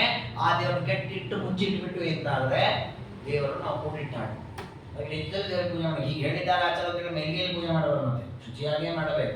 ಹಾಗೆ ತಕ್ಕ ವ್ಯವಸ್ಥೆ ನಾವು ಮಾಡಿಕೊಳ್ಳಬೇಕು ಅಂತ ಅರ್ಥ. ಸಾನ್ನಿಧ್ಯಂ ಮಮ ನಾಪೈತಿ ಸರ್ವದಾ ಮಮ ಸನ್ನಿಧಿ. ದೇವರು ಹೇಳ್ತಾನೆ ನೋಡಿ, ಈ ಮೂರು ಪ್ರತಿಮೆಗಳಲ್ಲಿ ಸಹಜವಾದ ಪ್ರತಿಮೆಗಳು, ತೀರ್ಥ, ಕ್ಷೇತ್ರ, ಶಿಲಾ, ಅಂದರೆ ಗಂಗಾದಿ ತೀರ್ಥಗಳಲ್ಲಿ, ಪ್ರಯಾಗಾದಿ ಕ್ಷೇತ್ರಗಳಲ್ಲಿ, ಸಾಲಿಗ್ರಾಮಾದಿಗಳಲ್ಲಿರುವ ಪರಮಾತ್ಮನ ಸನ್ನಿಧಾನ ಏನು ಮಾಡಿದ್ರೂ ನೀವು ತೆಗಿಲಿಕ್ಕಾಗಲ್ಲ. ಅದು ಸನ್ನಿಧಾನ ಯಾವತ್ತೂ ದೇವರಿದ್ದೇವೆ. ಅದಕ್ಕೆ ದೇವರು ಹೇಳ್ತಾನೆ, ಈ ಸಹಜ ಮೂರ್ತಿಗಳಲ್ಲಿ ಶ್ವಪಾಕ ಸ್ಪರ್ಶನಾದಿನ, ಶ್ವಪಾಕ ನಾಯಿಯನ್ನ ಬೇಯಿಸಿ ತಿನ್ನತಕ್ಕವನು ಪರಮಪಾಪಿಯವನು, ಪರಮನೀಚೆಗೆ ನಾಯಿಗಿಂತ ಕಡೆ ಅವನು. ಅಂತಹ ವ್ಯಕ್ತಿ ಬಂದು ಈ ಸಾಲಿಗ್ರಾಮವನ್ನು ಮುಟ್ಟಿದ್ರೆ, ಅಂತಹ ವ್ಯಕ್ತಿ ಗಂಗಾ ನದಿಯನ್ನು ಮುಟ್ಟಿದ್ರೆ, ಅಂತಹ ವ್ಯಕ್ತಿ ಪ್ರಯಾಗಾದಿ ಕ್ಷೇತ್ರಗಳನ್ನು ಮುಟ್ಟಿದ್ರು, ಆ ಕ್ಷೇತ್ರಗಳಿಗೆ ತೀರ್ಥಗಳಿಗೆ ಏನು ಅಶುದ್ಧಿ ಆಗೋದು, ಯಾವ ಶುದ್ಧ. ಅಷ್ಟು ಯಾಕೆ ಅಷ್ಟು ಶುದ್ಧವಾಗಿ ಉಳಿತಾವೆ ಅಂತಂದ್ರೆ, ಮಮ ಸಾನ್ನಿಧ್ಯಂ, ಯಾವತ್ತೂ ನಾನು ಸನ್ನಿಹಿತನಾಗಿರ್ತೇನೆ, ಯಾರ ಮುಟ್ಟಿದ್ರು ನಾನು ಸನ್ನಿಧಾನ ಹೋಗೋದಿಲ್ಲ. ಸಾನ್ನಿಧ್ಯಂ ಮಮ ನಾಪೈತಿ ಸರ್ವದಾ ಮಮ ಸನ್ನಿಧಿ ನಾತ್ರ ಪ್ರತಿಷ್ಠಾಪೇಕ್ಷಾ ಅಸ್ತಿ ಪೂಜೆ ಅಂತ ಅಂತೀನಿ. ಇದಕ್ಕೆ ನೀವು ಟೈಮ್ ಹೆಚ್ಚಾಗಬೇಕಾಗಿಲ್ಲ. ಈ ಪ್ರತಿಮಾರ್ಚನೆ ಅಂತ ಮಾಡೋದಿದೆ ನಮ್ಮಲ್ಲಿ. ಹಾಗೆ ಪ್ರತಿಮೆಗಳಲ್ಲಿ ಮಾತೃಕಾ ಮಂತ್ರದಿಂದ ಪರಿಪೂರ್ಣ ಲೋಹದ ಪ್ರತಿಮೆಯಲ್ಲಿ ಪಾದದಿಂದ ತಲೆ ತನಕ ಪ್ರತಿಯೊಂದು ಅವಯವಗಳನ್ನು ನ್ಯಾಸ ಮಾಡಲಿಕ್ಕಿದೆ. ಪೀಠ ಪೂಜೆ, ಆವರಣ ಪೂಜೆ, ಅನೇಕ ಪ್ರಕ್ರಿಯೆಗಳಿದೆ. ಅದೇ ಶಾಲಗ್ರಾಮ ಪೂಜೆ ಮಾಡುವಾಗ ಎಷ್ಟರ ಸಮಸ್ಯೆ ಇಲ್ಲ. ಡೈರೆಕ್ಟ್ ಉಪಚಾರಗಳ ಸಮರ್ಪಣೆ, ಅರ್ಘ್ಯಂ ಸಮರ್ಪಣೆ, ಪೂಜೆ ಶುರು ಮಾಡುವೆ. ಯಾಕೆ? ಇಲ್ಲಿ ವಿಶೇಷವಾದ ಆವಾಹನಾದಿಗಳು ಬೇಕಾಗಿಲ್ಲ. ಮಾತ್ರ ಪ್ರತಿಷ್ಠಾಪೇಕ್ಷಾ ಅಸ್ತಿ. ಆದ್ರೆ ಏನ್ ಮಾಡಬೇಕು? ಪೂಜೆ ದಿನೇ ದಿನ ನಿತ್ಯದಲ್ಲಿ ಪೂಜೆ ಮಾತ್ರ ಮಾಡಬೇಕು. ಪ್ರತಿಮೆಗಳಿಗೆ ಆಗಲ್ಲ, ನೀವು ಒಂದು ವರ್ಷ ಮುಂಚಿಟ್ಟು ಮರುದಿವಸ ಮಾಡಿದ್ರು ನಡೀತದೆ. ಸಾಲಿಗ್ರಾಮಕ್ಕೆ ಆಗಲ್ಲ, ಪ್ರತಿನಿತ್ಯ ಪೂಜೆ ಮಾಡಲೇಬೇಕು. ಹೆಚ್ಚೇನು ಬೇಡ, ನೀರು ಹಾಕಿ ಗಂಧಾದಿ ಉಪಚಾರಗಳನ್ನು ಅರ್ಪಣೆ ಮಾಡಿ ಆರತಿಯನ್ನು ಮಾಡಿ ಕೃಷ್ಣಾರ್ಪಣವನ್ನು ಹೇಳುವಂಥದ್ದಾಗಿ ಆ ಸಾಲಿಗ್ರಾಮಗಳ ಮಹತ್ವ, ದೇವರ ಸಾನ್ನಿಧ್ಯ ಎಷ್ಟು ಇದೆ ನಮಗೆ ಅನುಗ್ರಹ ಅಂತ ತಿಳ್ಕೊಳ್ಬೇಕು. ನೋಡಿ, ದೇವರು ಈ ಸಾಲಿಗ್ರಾಮದಲ್ಲಿ, ಗಂಗೆಯಲ್ಲಿ, ಈ ಪ್ರಯಾಗಾದಿ ಕ್ಷೇತ್ರಗಳಲ್ಲಿ ಇರೋದ್ರಿಂದ ನಮಗೇನು ಲಾಭ ಅಂತಂದ್ರೆ, ನಾವು ಆ ಪರಮಾತ್ಮನ ಸಂಪರ್ಕ ಮಾಡಿಕೊಳ್ಳಬಹುದು. ಒಂದು ವೇಳೆ ದೇವರಲ್ಲೆಲ್ಲ ತಾನು ಅದೃಶ್ಯನಾಗ್ಬಿಟ್ಟು ನೋಡಿ ದೇವರು ಕಾಣೋದಿಲ್ಲ, ಹಾಗೆ ಇವುಗಳಲ್ಲೂ ತನ್ನ ಸನ್ನಿಧಾನವನ್ನು ಮರೆಮಾಚಿ ಬಿಟ್ಟ ಅಂತ ಆದ್ರೆ ನಾವು ದೇವರ ಸನ್ನಿಧಾನ ಸಂಪರ್ಕ ಮಾಡ್ಕೊಳ್ಳೋದಾದ್ರೆ ನೋಡಿ. ಉದಾಹರಣೆ ಕುಂಭಮೇಳ ಅಂತ ಎಷ್ಟು ಜನ ಹೋದ್ರು ಪ್ರಯಾಗ ಸ್ನಾನಕ್ಕೆ, ಎಷ್ಟೋ ಜನ ಹೋದ್ರು, ಅದು ತುಂಬಾ ಜನ ಆಡ್ಕೊಂಡ್ರು ಬಂದು, ಅದು ಹಾಗಿದೆ ಹೀಗಿದೆ ಅಂತ ತುಂಬಾ ಜನ ಪ್ರಶಂಸೆ ಮಾಡಿದರು. ಆದ್ರೆ ನಾವು ತಿಳ್ಕೊಳ್ಬೇಕಾದ್ರೆ ಅಷ್ಟು ಜನ ಹೋಗಿ ಅಲ್ಲಿ ಸ್ನಾನ ಮಾಡೋದು ಎಲ್ಲ ಮಾಡೋದ್ರಿಂದಾಗಿ ನೀರಿನ ಹಾಳಾಗತ್ತಾ, ಕಲುಷಿತ ಆಗತ್ತಾ, ಸಾನ್ನಿಧ್ಯ ಹೋಗತ್ತಾ? ಇನ್ನೊಂದು ಕೋಟಿ ಜನ ಹೋಗ್ಲಿ ಅಲ್ಲಿರೋ ನೀರಿಗೆ ಏನು ಆಗಲ್ಲ. ಅಲ್ಲಿರತಕ್ಕಂತಹ ಕ್ಷೇತ್ರಕ್ಕೆ ಯಾವ ಸನ್ನಿಧಾನ ಲೋಪವೂ ಆಗಲ್ಲ. ಯಾಕೆಂದ್ರೆ ದೇವರ ಸನ್ನಿಧಾನ ಅಷ್ಟು ಜಾಗೃತವಾಗಿರುವ ಕ್ಷೇತ್ರಗಳು. ಹಾಗಾದ್ರೆ ಅದನ್ನು ನಾವು ಯಾವುದಕ್ಕೂ ಉಪಯೋಗ ಮಾಡಬೇಕು? ದೇವರ ಸನ್ನಿಧಾನ ನಮ್ಮಲ್ಲಿ ಹಾಗೆ ಬರಬೇಕು. ಅದಕ್ಕೆ ಆ ಕ್ಷೇತ್ರಗಳ ಯಾತ್ರೆ, ಆ ತೀರ್ಥಗಳಲ್ಲಿ ಸ್ನಾನ, ಆ ಸಾಲಿಗ್ರಾಮದ ತೀರ್ಥೋದಕ ಪಾದೋದಕವನ್ನು ಸ್ವೀಕಾರ ಮಾಡುವಂತಹ ಕ್ರಮ ನಮ್ಮಲ್ಲಿ ಬಂದಿರುವಂತಹದ್ದು. ಹಾಗಾಗಿ ಬ್ರಾಹ್ಮಣಾದ್ಯ ಶತಾಕಾಂತ ತತ್ಪೂಜಾದಿ ಕೃತಾಮತ ನಾತ್ರ ಜಾತಿ ವಿವೇಕೋಸ್ತಿ ದೈವ ಏಕಾದಶಿ ಮತ್ತೆ ಕೀರ್ತನೆ ವಿಷ್ಣುನಾಮ್ನಾಂಚ ದಯಾದಾನ ಕ್ಷಮಾದಿಶು. ಹೀಗೆ ಶಾಲಗ್ರಾಮದ ಮಹತ್ವವನ್ನು ಹೇಳಿ ಮುಂದೆ ದೇವರು ಹೇಳುತ್ತಾನೆ, ಇಂತಹ ನನ್ನ 3 ಪ್ರತಿಮೆಗಳೇನಿವೆ, ಯಾವುದು ತೀರ್ಥ, ಕ್ಷೇತ್ರ, ಶಿಲಾ, ಈ 3 ಪ್ರತಿಮೆಗಳ ಪೂಜಾದಿಗಳನ್ನು ಮಾಡಲಿಕ್ಕೆ ಎಲ್ಲರೂ ಅಧಿಕಾರಿ. ಅದರಲ್ಲಿ ಕೊನೆಯ ಶಿಲಾ ಅಂತ ಏನಿದೆ, ಇದಕ್ಕಾಗುವ ಮಾತ್ರದಕ್ಕೆ ಯಾವುದೊಂದು ಕ್ರಮ ಇದೆ. ಹೊಸ ಇಲ್ಲಿ ಮೇಲ್ನೋಟಕ್ಕೆ ಕೆಲವು ಧರ್ಮಶಾಸ್ತ್ರಗಳ ವಾಕ್ಯಗಳಲ್ಲಿ ಸಾಲಿಗ್ರಾಮವನ್ನು ಎಲ್ಲರೂ ಮುಟ್ಟಿ ಪೂಜೆ ಮಾಡಬಹುದು ಅಂತ ಅನ್ನೋ ರೀತಿ ವಾಕ್ಯಗಳಿವೆ. ಆದರೆ ಹಾಗಿಲ್ಲ. ಶಾಸ್ತ್ರದ ಕ್ರಮಗಳನ್ನು ನೋಡುವಾಗ ಅನೇಕ ವಾಕ್ಯಗಳು ವಿರೋಧವಾಗಿವೆ. ಹೆಣ್ಮಕ್ಳಿಗಿಲ್ಲ, ಮತ್ತೆ ಯಾರು ಮದ್ಯಪಾನಾದಿಗಳನ್ನು ಮಾಡಿದ್ರೆ ಅವರಿಗಿಲ್ಲ. ಈಗ ಅನೇಕ ಅದನ್ನ ನಿರ್ಬಂಧಗಳನ್ನು ಮಾಡಿದ್ದಾರೆ. ಹಾಗಾದ್ರೆ ಈ ಗಂಗಾ ಪೂಜೆ ಅಂದ್ರೆ ತೀರ್ಥಗಳ ಪೂಜೆ, ಕ್ಷೇತ್ರಗಳ ಪೂಜೆ, ಇವುಗಳೇನಿದೆ ಇದನ್ನೆಲ್ಲರೂ ಮಾಡಬಹುದು. ಇಲ್ಲಿ ಮಾತ್ರ ಜಾತಿ ವಿವೇಕ. ಗಂಗಾ ಪೂಜೆ ಮಾಡ್ಲಿಕ್ಕೆ ಬ್ರಾಹ್ಮಣರೇ ಆಗಿರ್ಬೇಕು, ಮದುವೆ ಆಗಿರ್ಬೇಕು, ಯತಿಗಳಾಗಬೇಕು, ಯಾವ ನಿಮಗೆ ಎಲ್ಲರೂ ಗಂಗಾ ಪೂಜೆ ಮಾಡಬಹುದು. ಅದಕ್ಕೆ ಗಂಗಾ ಆರತಿ ಅಂತ ಬಂದವರು. ಅವ್ರು ಗಂಗಾ ಆರತಿ ಮಾಡುದು ಯಾಕೆ? ಜನ ನೋಡ್ತಾರೆ, ಇಷ್ಟು ಜನ ಸೇರಿ ಒಟ್ಟಿಗೆ ಒಂದು ಆರತಿ ಮಾಡಿದಾಗ ಕಾಣುತ್ತೆ ಅಂತಲ್ಲ, ಎಲ್ಲರೂ ಮಾಡಬೇಕಾದದ್ದು. ಎಲ್ಲರೂ ಮಾಡ್ಲಿಕ್ಕೆ ಜಾಗ ಸಾಕಾಗತ್ತಿಲ್ಲ, ಮಾಡೋದನ್ನು ನೋಡಿ ಎಲ್ಲರ ಸಮಕ್ಷಮದಲ್ಲಿ ಮಾಡ್ತಾರೆ. ಹಾಗಾಗಿ ಗಂಗೆ, ಆಮೇಲೆ ಯಮುನಾ ಮೊದಲಾದಂತಹ ಪವಿತ್ರ ತೀರ್ಥಗಳೇನಿದೆ ಇದನ್ನು ಎಲ್ಲರೂ ಪೂಜಿಸಬೇಕು. ಹಾಗೆ ಪ್ರಯಾಗ, ಪುಷ್ಕರ ಮೊದಲಾದ ಪರಮಾತ್ಮನ ವಿಶೇಷ ಸಾನ್ನಿಧ್ಯ ಇರುವ ಕ್ಷೇತ್ರಗಳೇನಿದೆ ಇದನ್ನೆಲ್ಲರೂ ಆರಾಧಿಸಬಹುದು, ಎಲ್ಲರೂ ಇದನ್ನು ಪೂಜೆ ಮಾಡಬಹುದು. ಅದೇ ರೀತಿ ಅಲ್ಲೆಲ್ಲೂ ಜಾತಿ ವ್ಯವಸ್ಥೆ ಇಲ್ಲ, ಈ ಜಾತಿಯವರೇ ಆ ಜಾತಿಯವರೇ ಅಂತಿಲ್ಲ. ಅದೇ ರೀತಿ ತಥೈವ ಏಕಾದಶಿ ವ್ರತ, ಏಕಾದಶಿ ವ್ರತ ಮಾಡುವಲ್ಲೂ ಕೂಡ ಜಾತಿ ವ್ಯವಸ್ಥೆ ಇಲ್ಲ, ಅದಕ್ಕೆ ಎಲ್ಲರೂ ಮಾಡಬಹುದು. ಅಂಬರೀಷ ರಾಜ ತನ್ನ ರಾಜ್ಯದಲ್ಲಿರೋ ಪ್ರಾಣಿಗಳ ಹತ್ರ ಮಾಡಿಸ್ತಿದ್ದಂತೆ ಏಕಾದಶಿ. ಗಿಡ ಮರಗಳು, ಪ್ರಾಣಿಗಳು, ಚರ, ಎಲ್ಲ ಪಕ್ಷಿಗಳಿಗೂ ಕೂಡ ಒಂದು ಉಪವಾಸ. ರಾಜ್ಯದಲ್ಲಿ ಒಂದು ಅಗಳ ಕಾಳು ಯಾರಿಗೂ ತಿನ್ಲಿಕ್ಕಿಲ್ಲ. ಹಾಗಾಗಿ ಏಕಾದಶಿ ವ್ರತವನ್ನು ಮಾಡುವಾಗ ಯಾವುದೇ ನಿರ್ಬಂಧ ಎಲ್ಲರೂ ಮಾಡಬಹುದು. ಅದೇ ರೀತಿ ಕೀರ್ತನೆ ವಿಷ್ಣುನಾಮನ, ಪರಮಾತ್ಮನ ಗುಣಗಾನ ಮಾಡುವಲ್ಲಿ ರಾಮ, ಕೃಷ್ಣ, ಹರಿ, ಗೋವಿಂದ ಅಂತ ದೇವರ ನಾಮಸ್ಮರಣೆ ಮಾಡುವಲ್ಲೂ ಕೂಡ ಯಾವ ನಿರ್ಬಂಧದಲ್ಲಿ ಎಲ್ಲರೂ ದೇವರ ನಾಮಸ್ಮರಣೆಯನ್ನು ಮಾಡಬಹುದು. ಆದ್ರೆ ನಾವು ನೋಡಿ, ನಮ್ಮಲ್ಲಿ ಹೇಗೆ ದುರಂತ ಅಂದ್ರೆ, ಇಷ್ಟು ಮುಕ್ತ ಅವಕಾಶ ಇದ್ದು ನಾವು ಇದನ್ನು ಮಾಡ್ಲಿಕ್ಕೆ ಹೋಗಲ್ಲ. ನಾವ್ಯಾಕೆ ವೇದ ಓದಬಾರ್ದು, ನಾವ್ಯಾಕೆ ಪೂಜೆ ಮಾಡೋಣ, ನಾನು ಪ್ರತಿಮೆ ಮೂರ್ತಿ ಯಾಕೆ ಪೂಜೆ ಮಾಡಬಾರ್ದು, ಹಿಂಗ ಗಲಾಟೆ ಮಾಡ್ತೀವಿ. ನಮ್ಮ ಕೊಟ್ಟಿದ್ದಾರೆ ಅವಕಾಶ, ದೇವರ ನಾಮಸ್ಮರಣೆ ಮಾಡಿ, ಇದಕ್ಕೆ ಎಷ್ಟು ಜನ ಮುಂದೆ ನಾನು ಮಾಡ್ತೀನಿ ನಾಮಸ್ಮರಣೆ ಹಾಗೆ ಬರಲ್ಲ. ನಮ್ಮಲ್ಲಿ ಯಾವತ್ತೂ ಹಾಗೆ ಯಾವ್ದು ಬೇಡ ಅಂತಾರಲ್ಲ ನಾವು ಬಹಳ ಮುಂದೆ ಹೋಗ್ತೀವಿ, ಹಾಗೆ ಎಡವು ಬೀಳುತ್ತೇವೆ. ತದಾ ದಯಾ ದಾನ ಕ್ಷಮಾದಿಶು, ದಯೆ ಮಾಡಲಿಕ್ಕೆ, ಕ್ಷಮೆ ಮಾಡಲಿಕ್ಕೆ, ದಾನ ಮಾಡಲಿಕ್ಕೆ ಎಲ್ಲರೂ ಅಧಿಕಾರಿಗಳು. ಇವ್ರು ಮಾತ್ರ ದಯೆ ಮಾಡಬೇಕು, ಉಳಿದವ್ರು ಮಾಡಬಾರ್ದು ಅಂತಿಲ್ಲ, ಇದನ್ನೆಲ್ಲರೂ ಮಾಡಬೇಕು. ಈ ರೀತಿಯಲ್ಲಿ ಕೆಲವು ಕಾರ್ಯಗಳನ್ನು ಪ್ರತಿಯೊಬ್ಬರು ಮಾಡಲಿಕ್ಕಿದೆ. ಅವುಗಳಲ್ಲಿ ಒಂದು ಏಕಾದಶಿ ವ್ರತ. ಅಂತಹ ಏಕಾದಶಿ ವ್ರತವನ್ನು ನಾವು ಇವತ್ತು ಮಾಡಿದ್ದೇವೆ. ಅದು ಪ್ರಥಮ ಏಕಾದಶಿ ಅಂತ ದೇವರು ಯೋಗ ನಿದ್ರೆಯಿಂದ ಆರಂಭ ಮಾಡತಕ್ಕಂತಹ ಒಂದು ಪರ್ವಕಾಲ. ಅಂತಹ ಪರ್ವಕಾಲದಲ್ಲಿ ದೇವರನ್ನು ವಿಶೇಷವಾಗಿ ನಾವು ಚಿಂತನೆ ಮಾಡಬೇಕು. ಎಷ್ಟು ರೂಪಗಳಿಂದ ಇದು ನಮ್ಮನ್ನ ಹಲವುತ್ತಾ ಇದ್ದಾನೆ, ಅನುಗ್ರಹಿಸ್ತಾ ಇದ್ದಾನೆ ಪರಮಾತ್ಮ. ಕಾಲಕಾಲಕ್ಕೆ ಬರತಕ್ಕಂತಹ ಅನೇಕ ಅಪಮೃತ್ಯುಗಳನ್ನು ಪರಿಹರಿಸ್ತಾ ಇದ್ದಾನೆ. ಅಂತಹ ಪರಮಾತ್ಮನ ಪ್ರೀತಿಗಾಗಿ ಸರ್ವಸ್ವವನ್ನು ತ್ಯಾಗ ಮಾಡತಕ್ಕಂತಹ ಒಂದು ವ್ರತ ಅದು ಏಕಾದಶಿ ವ್ರತ. ಹಾಗಾಗಿ ಎಲ್ಲ ಇಂದ್ರಿಯಗಳಿಂದ, ಮನಸ್ಸಿನಿಂದ ಬೇರೆ ಯಾವುದನ್ನು ಚಿಂತಿಸದೆ ಕೇವಲ ಪರಮಾತ್ಮನನ್ನು ಆರಾಧನೆ ಮಾಡಲಿಕ್ಕೆ ಇರತಕ್ಕ ಒಂದು ಒಳ್ಳೆಯ ಅವಕಾಶ. ಅದಕ್ಕೆ ಉಪವಾಸ, ದೇವರ ಸಮೀಪದಲ್ಲಿ ಎಲ್ಲ ಇಂದ್ರಿಯಗಳು ನೆಲೆಸೋದು. ಹಾಗೆ ಹೊಟ್ಟೆಗೂ ಏನಿಲ್ಲ, ಅವತ್ತು ಕಣ್ಣಿಗೂ ಏನಿಲ್ಲ, ಮೂಗಿಗೂ ಏನಿಲ್ಲ, ಯಾವ ಇಂದ್ರಿಯಕ್ಕೂ ಬೇರೆ ಏನೂ ಕೊಡದೆ ದೇವರ ಚಿಂತನೆಯನ್ನು ಮಾಡ್ತಾ ನಾವು ಕಾಲ ಕಡಿಬೇಕು. ವಿಶೇಷವಾಗಿ ಈ ದಿನದಂದು ನಾವು ಮುದ್ರಾಧಾರಣೆಯನ್ನು ಮಾಡಿಕೊಳ್ತೇವೆ. ಆ ಮೂಲಕವೂ ಕೂಡ ಪರಮಾತ್ಮನ ಚಿಂತನೆ, ಪರಮಾತ್ಮನ ಆರಾಧನೆ ನಡೆದಿರುತ್ತದೆ. ಅಂತಹ ದೇವರ ಅನುಗ್ರಹದಿಂದ ಇನ್ನಷ್ಟು ಏಕಾದಶಿಯಾದ ವ್ರತಗಳನ್ನು ಮಾಡುವ ಸಾಮರ್ಥ್ಯ ನಮ್ಮದಾಗಬೇಕು. ಅವುಗಳಲ್ಲಿ ನಿಷ್ಠೆ ಬೇಕು. ದೇವರ ಚಿಂತನೆ ಇಡೀ ದಿನ ಉಪವಾಸ ಮಾಡಿದ್ರು ಅರ್ಧ ಗಂಟೆಯೋ, ಮುಕ್ಕಾಲು ಗಂಟೆಯೋ, 1-2 ಗಂಟೆ, 3 ಗಂಟೆ ಇಷ್ಟೇ ದೇವರ ಚಿಂತನೆ ಆಗುತ್ತೆ. ಹಾಗಾಗಬಾರ್ದು. 24 ಗಂಟೆಯೂ ದೇವರ ಚಿಂತನೆ ನಮ್ಮ ಮನಸ್ಸಿನಲ್ಲಿ ಮೂಡಬೇಕು. ಆ ರೀತಿ ದೇವರ ಅನುಗ್ರಹವನ್ನು ಮಾಡಲಿ ಅಂತ ಹೇಳ್ತಾ ಇವತ್ತಿನ ಈ ಚಿಂತನೆಯನ್ನ ಗುರುಗಳ ಅಂತರ್ಯಾಮಿ ಜ್ಯೋತಿ ಗೋಪಾಲಕೃಷ್ಣರ ಪಾದಾರವಿಂದಗಳಲ್ಲಿ ಸಮರ್ಪಣೆಯನ್ನು ಮಾಡೋಣ. ನಾಳೆಯಿಂದ ಶಾಖವ್ರತ ಅಂತ ನೋಡಿ, ಏಕಾದಶಿ ದಿನ ಎಲ್ಲವನ್ನೂ ತ್ಯಾಗ ಮಾಡೋದು. ಇನ್ನು ಮುಂದೆ 4 ತಿಂಗಳ ಚಾತುರ್ಮಾಸ್ಯ ವ್ರತ ಇದೆ. ಒಂದೊಂದು ತಿಂಗಳಲ್ಲಿ ಒಂದೊಂದು ಪದಾರ್ಥಗಳನ್ನು, ಶಾಖೆಯನ್ನು ಬಿಡೋದು, ಕ್ಷೀರವನ್ನು ಬಿಡೋದು, ನದಿಯನ್ನು ಬಿಡೋದು, ಹೀಗೆ ಒಂದೊಂದು ಪದಾರ್ಥಗಳನ್ನು ತ್ಯಾಗ ಮಾಡಿ ದೇಹವನ್ನು ದಂಡನೆ ಮಾಡಲಿಕ್ಕೆ ಶಾಸ್ತ್ರಗಳು ವ್ಯವಸ್ಥೆ ಮಾಡಿಕೊಟ್ಟಿದೆ. ಅವುಗಳನ್ನು ಪಾಲಿಸಬೇಕು. ಅವುಗಳಿಗೆ ಒಂದೊಂದು ರೂಪ ಆಗ್ತಿದೆ. ಪರಮಾತ್ಮ ಅನಿರುದ್ಧ ಕೃಷ್ಣನ ಕರ್ಣ ವಾಸುದೇವ ಅಂತ ಆ ಒಂದೊಂದು ರೂಪವನ್ನು ಪ್ರಾರ್ಥಿಸಿ ಒಂದೊಂದು ತಿಂಗಳ ವ್ರತವನ್ನ ಮಾಡಿ ಆ ವ್ರತವನ್ನು ಆ ರೂಪಗಳಿಗೆ ಅರ್ಪಣೆ ಮಾಡುವುದು. ತನ್ನ ಮೂಲಕ ಪರಮಾತ್ಮ ನಮಗೆ ವಿಶೇಷವಾದಂತಹ ಅನುಗ್ರಹವನ್ನು ಮಾಡಿ ಶುದ್ಧವಾದ ಜ್ಞಾನ, ಅವನ ಪಾದಗಳಲ್ಲಿ ಭಕ್ತಿ, ವಿಷಯ ಪದಾರ್ಥಗಳಲ್ಲಿ ವೈರಾಗ್ಯ ಇದನ್ನು ಕರುಣಿಸ್ತಾನೆ.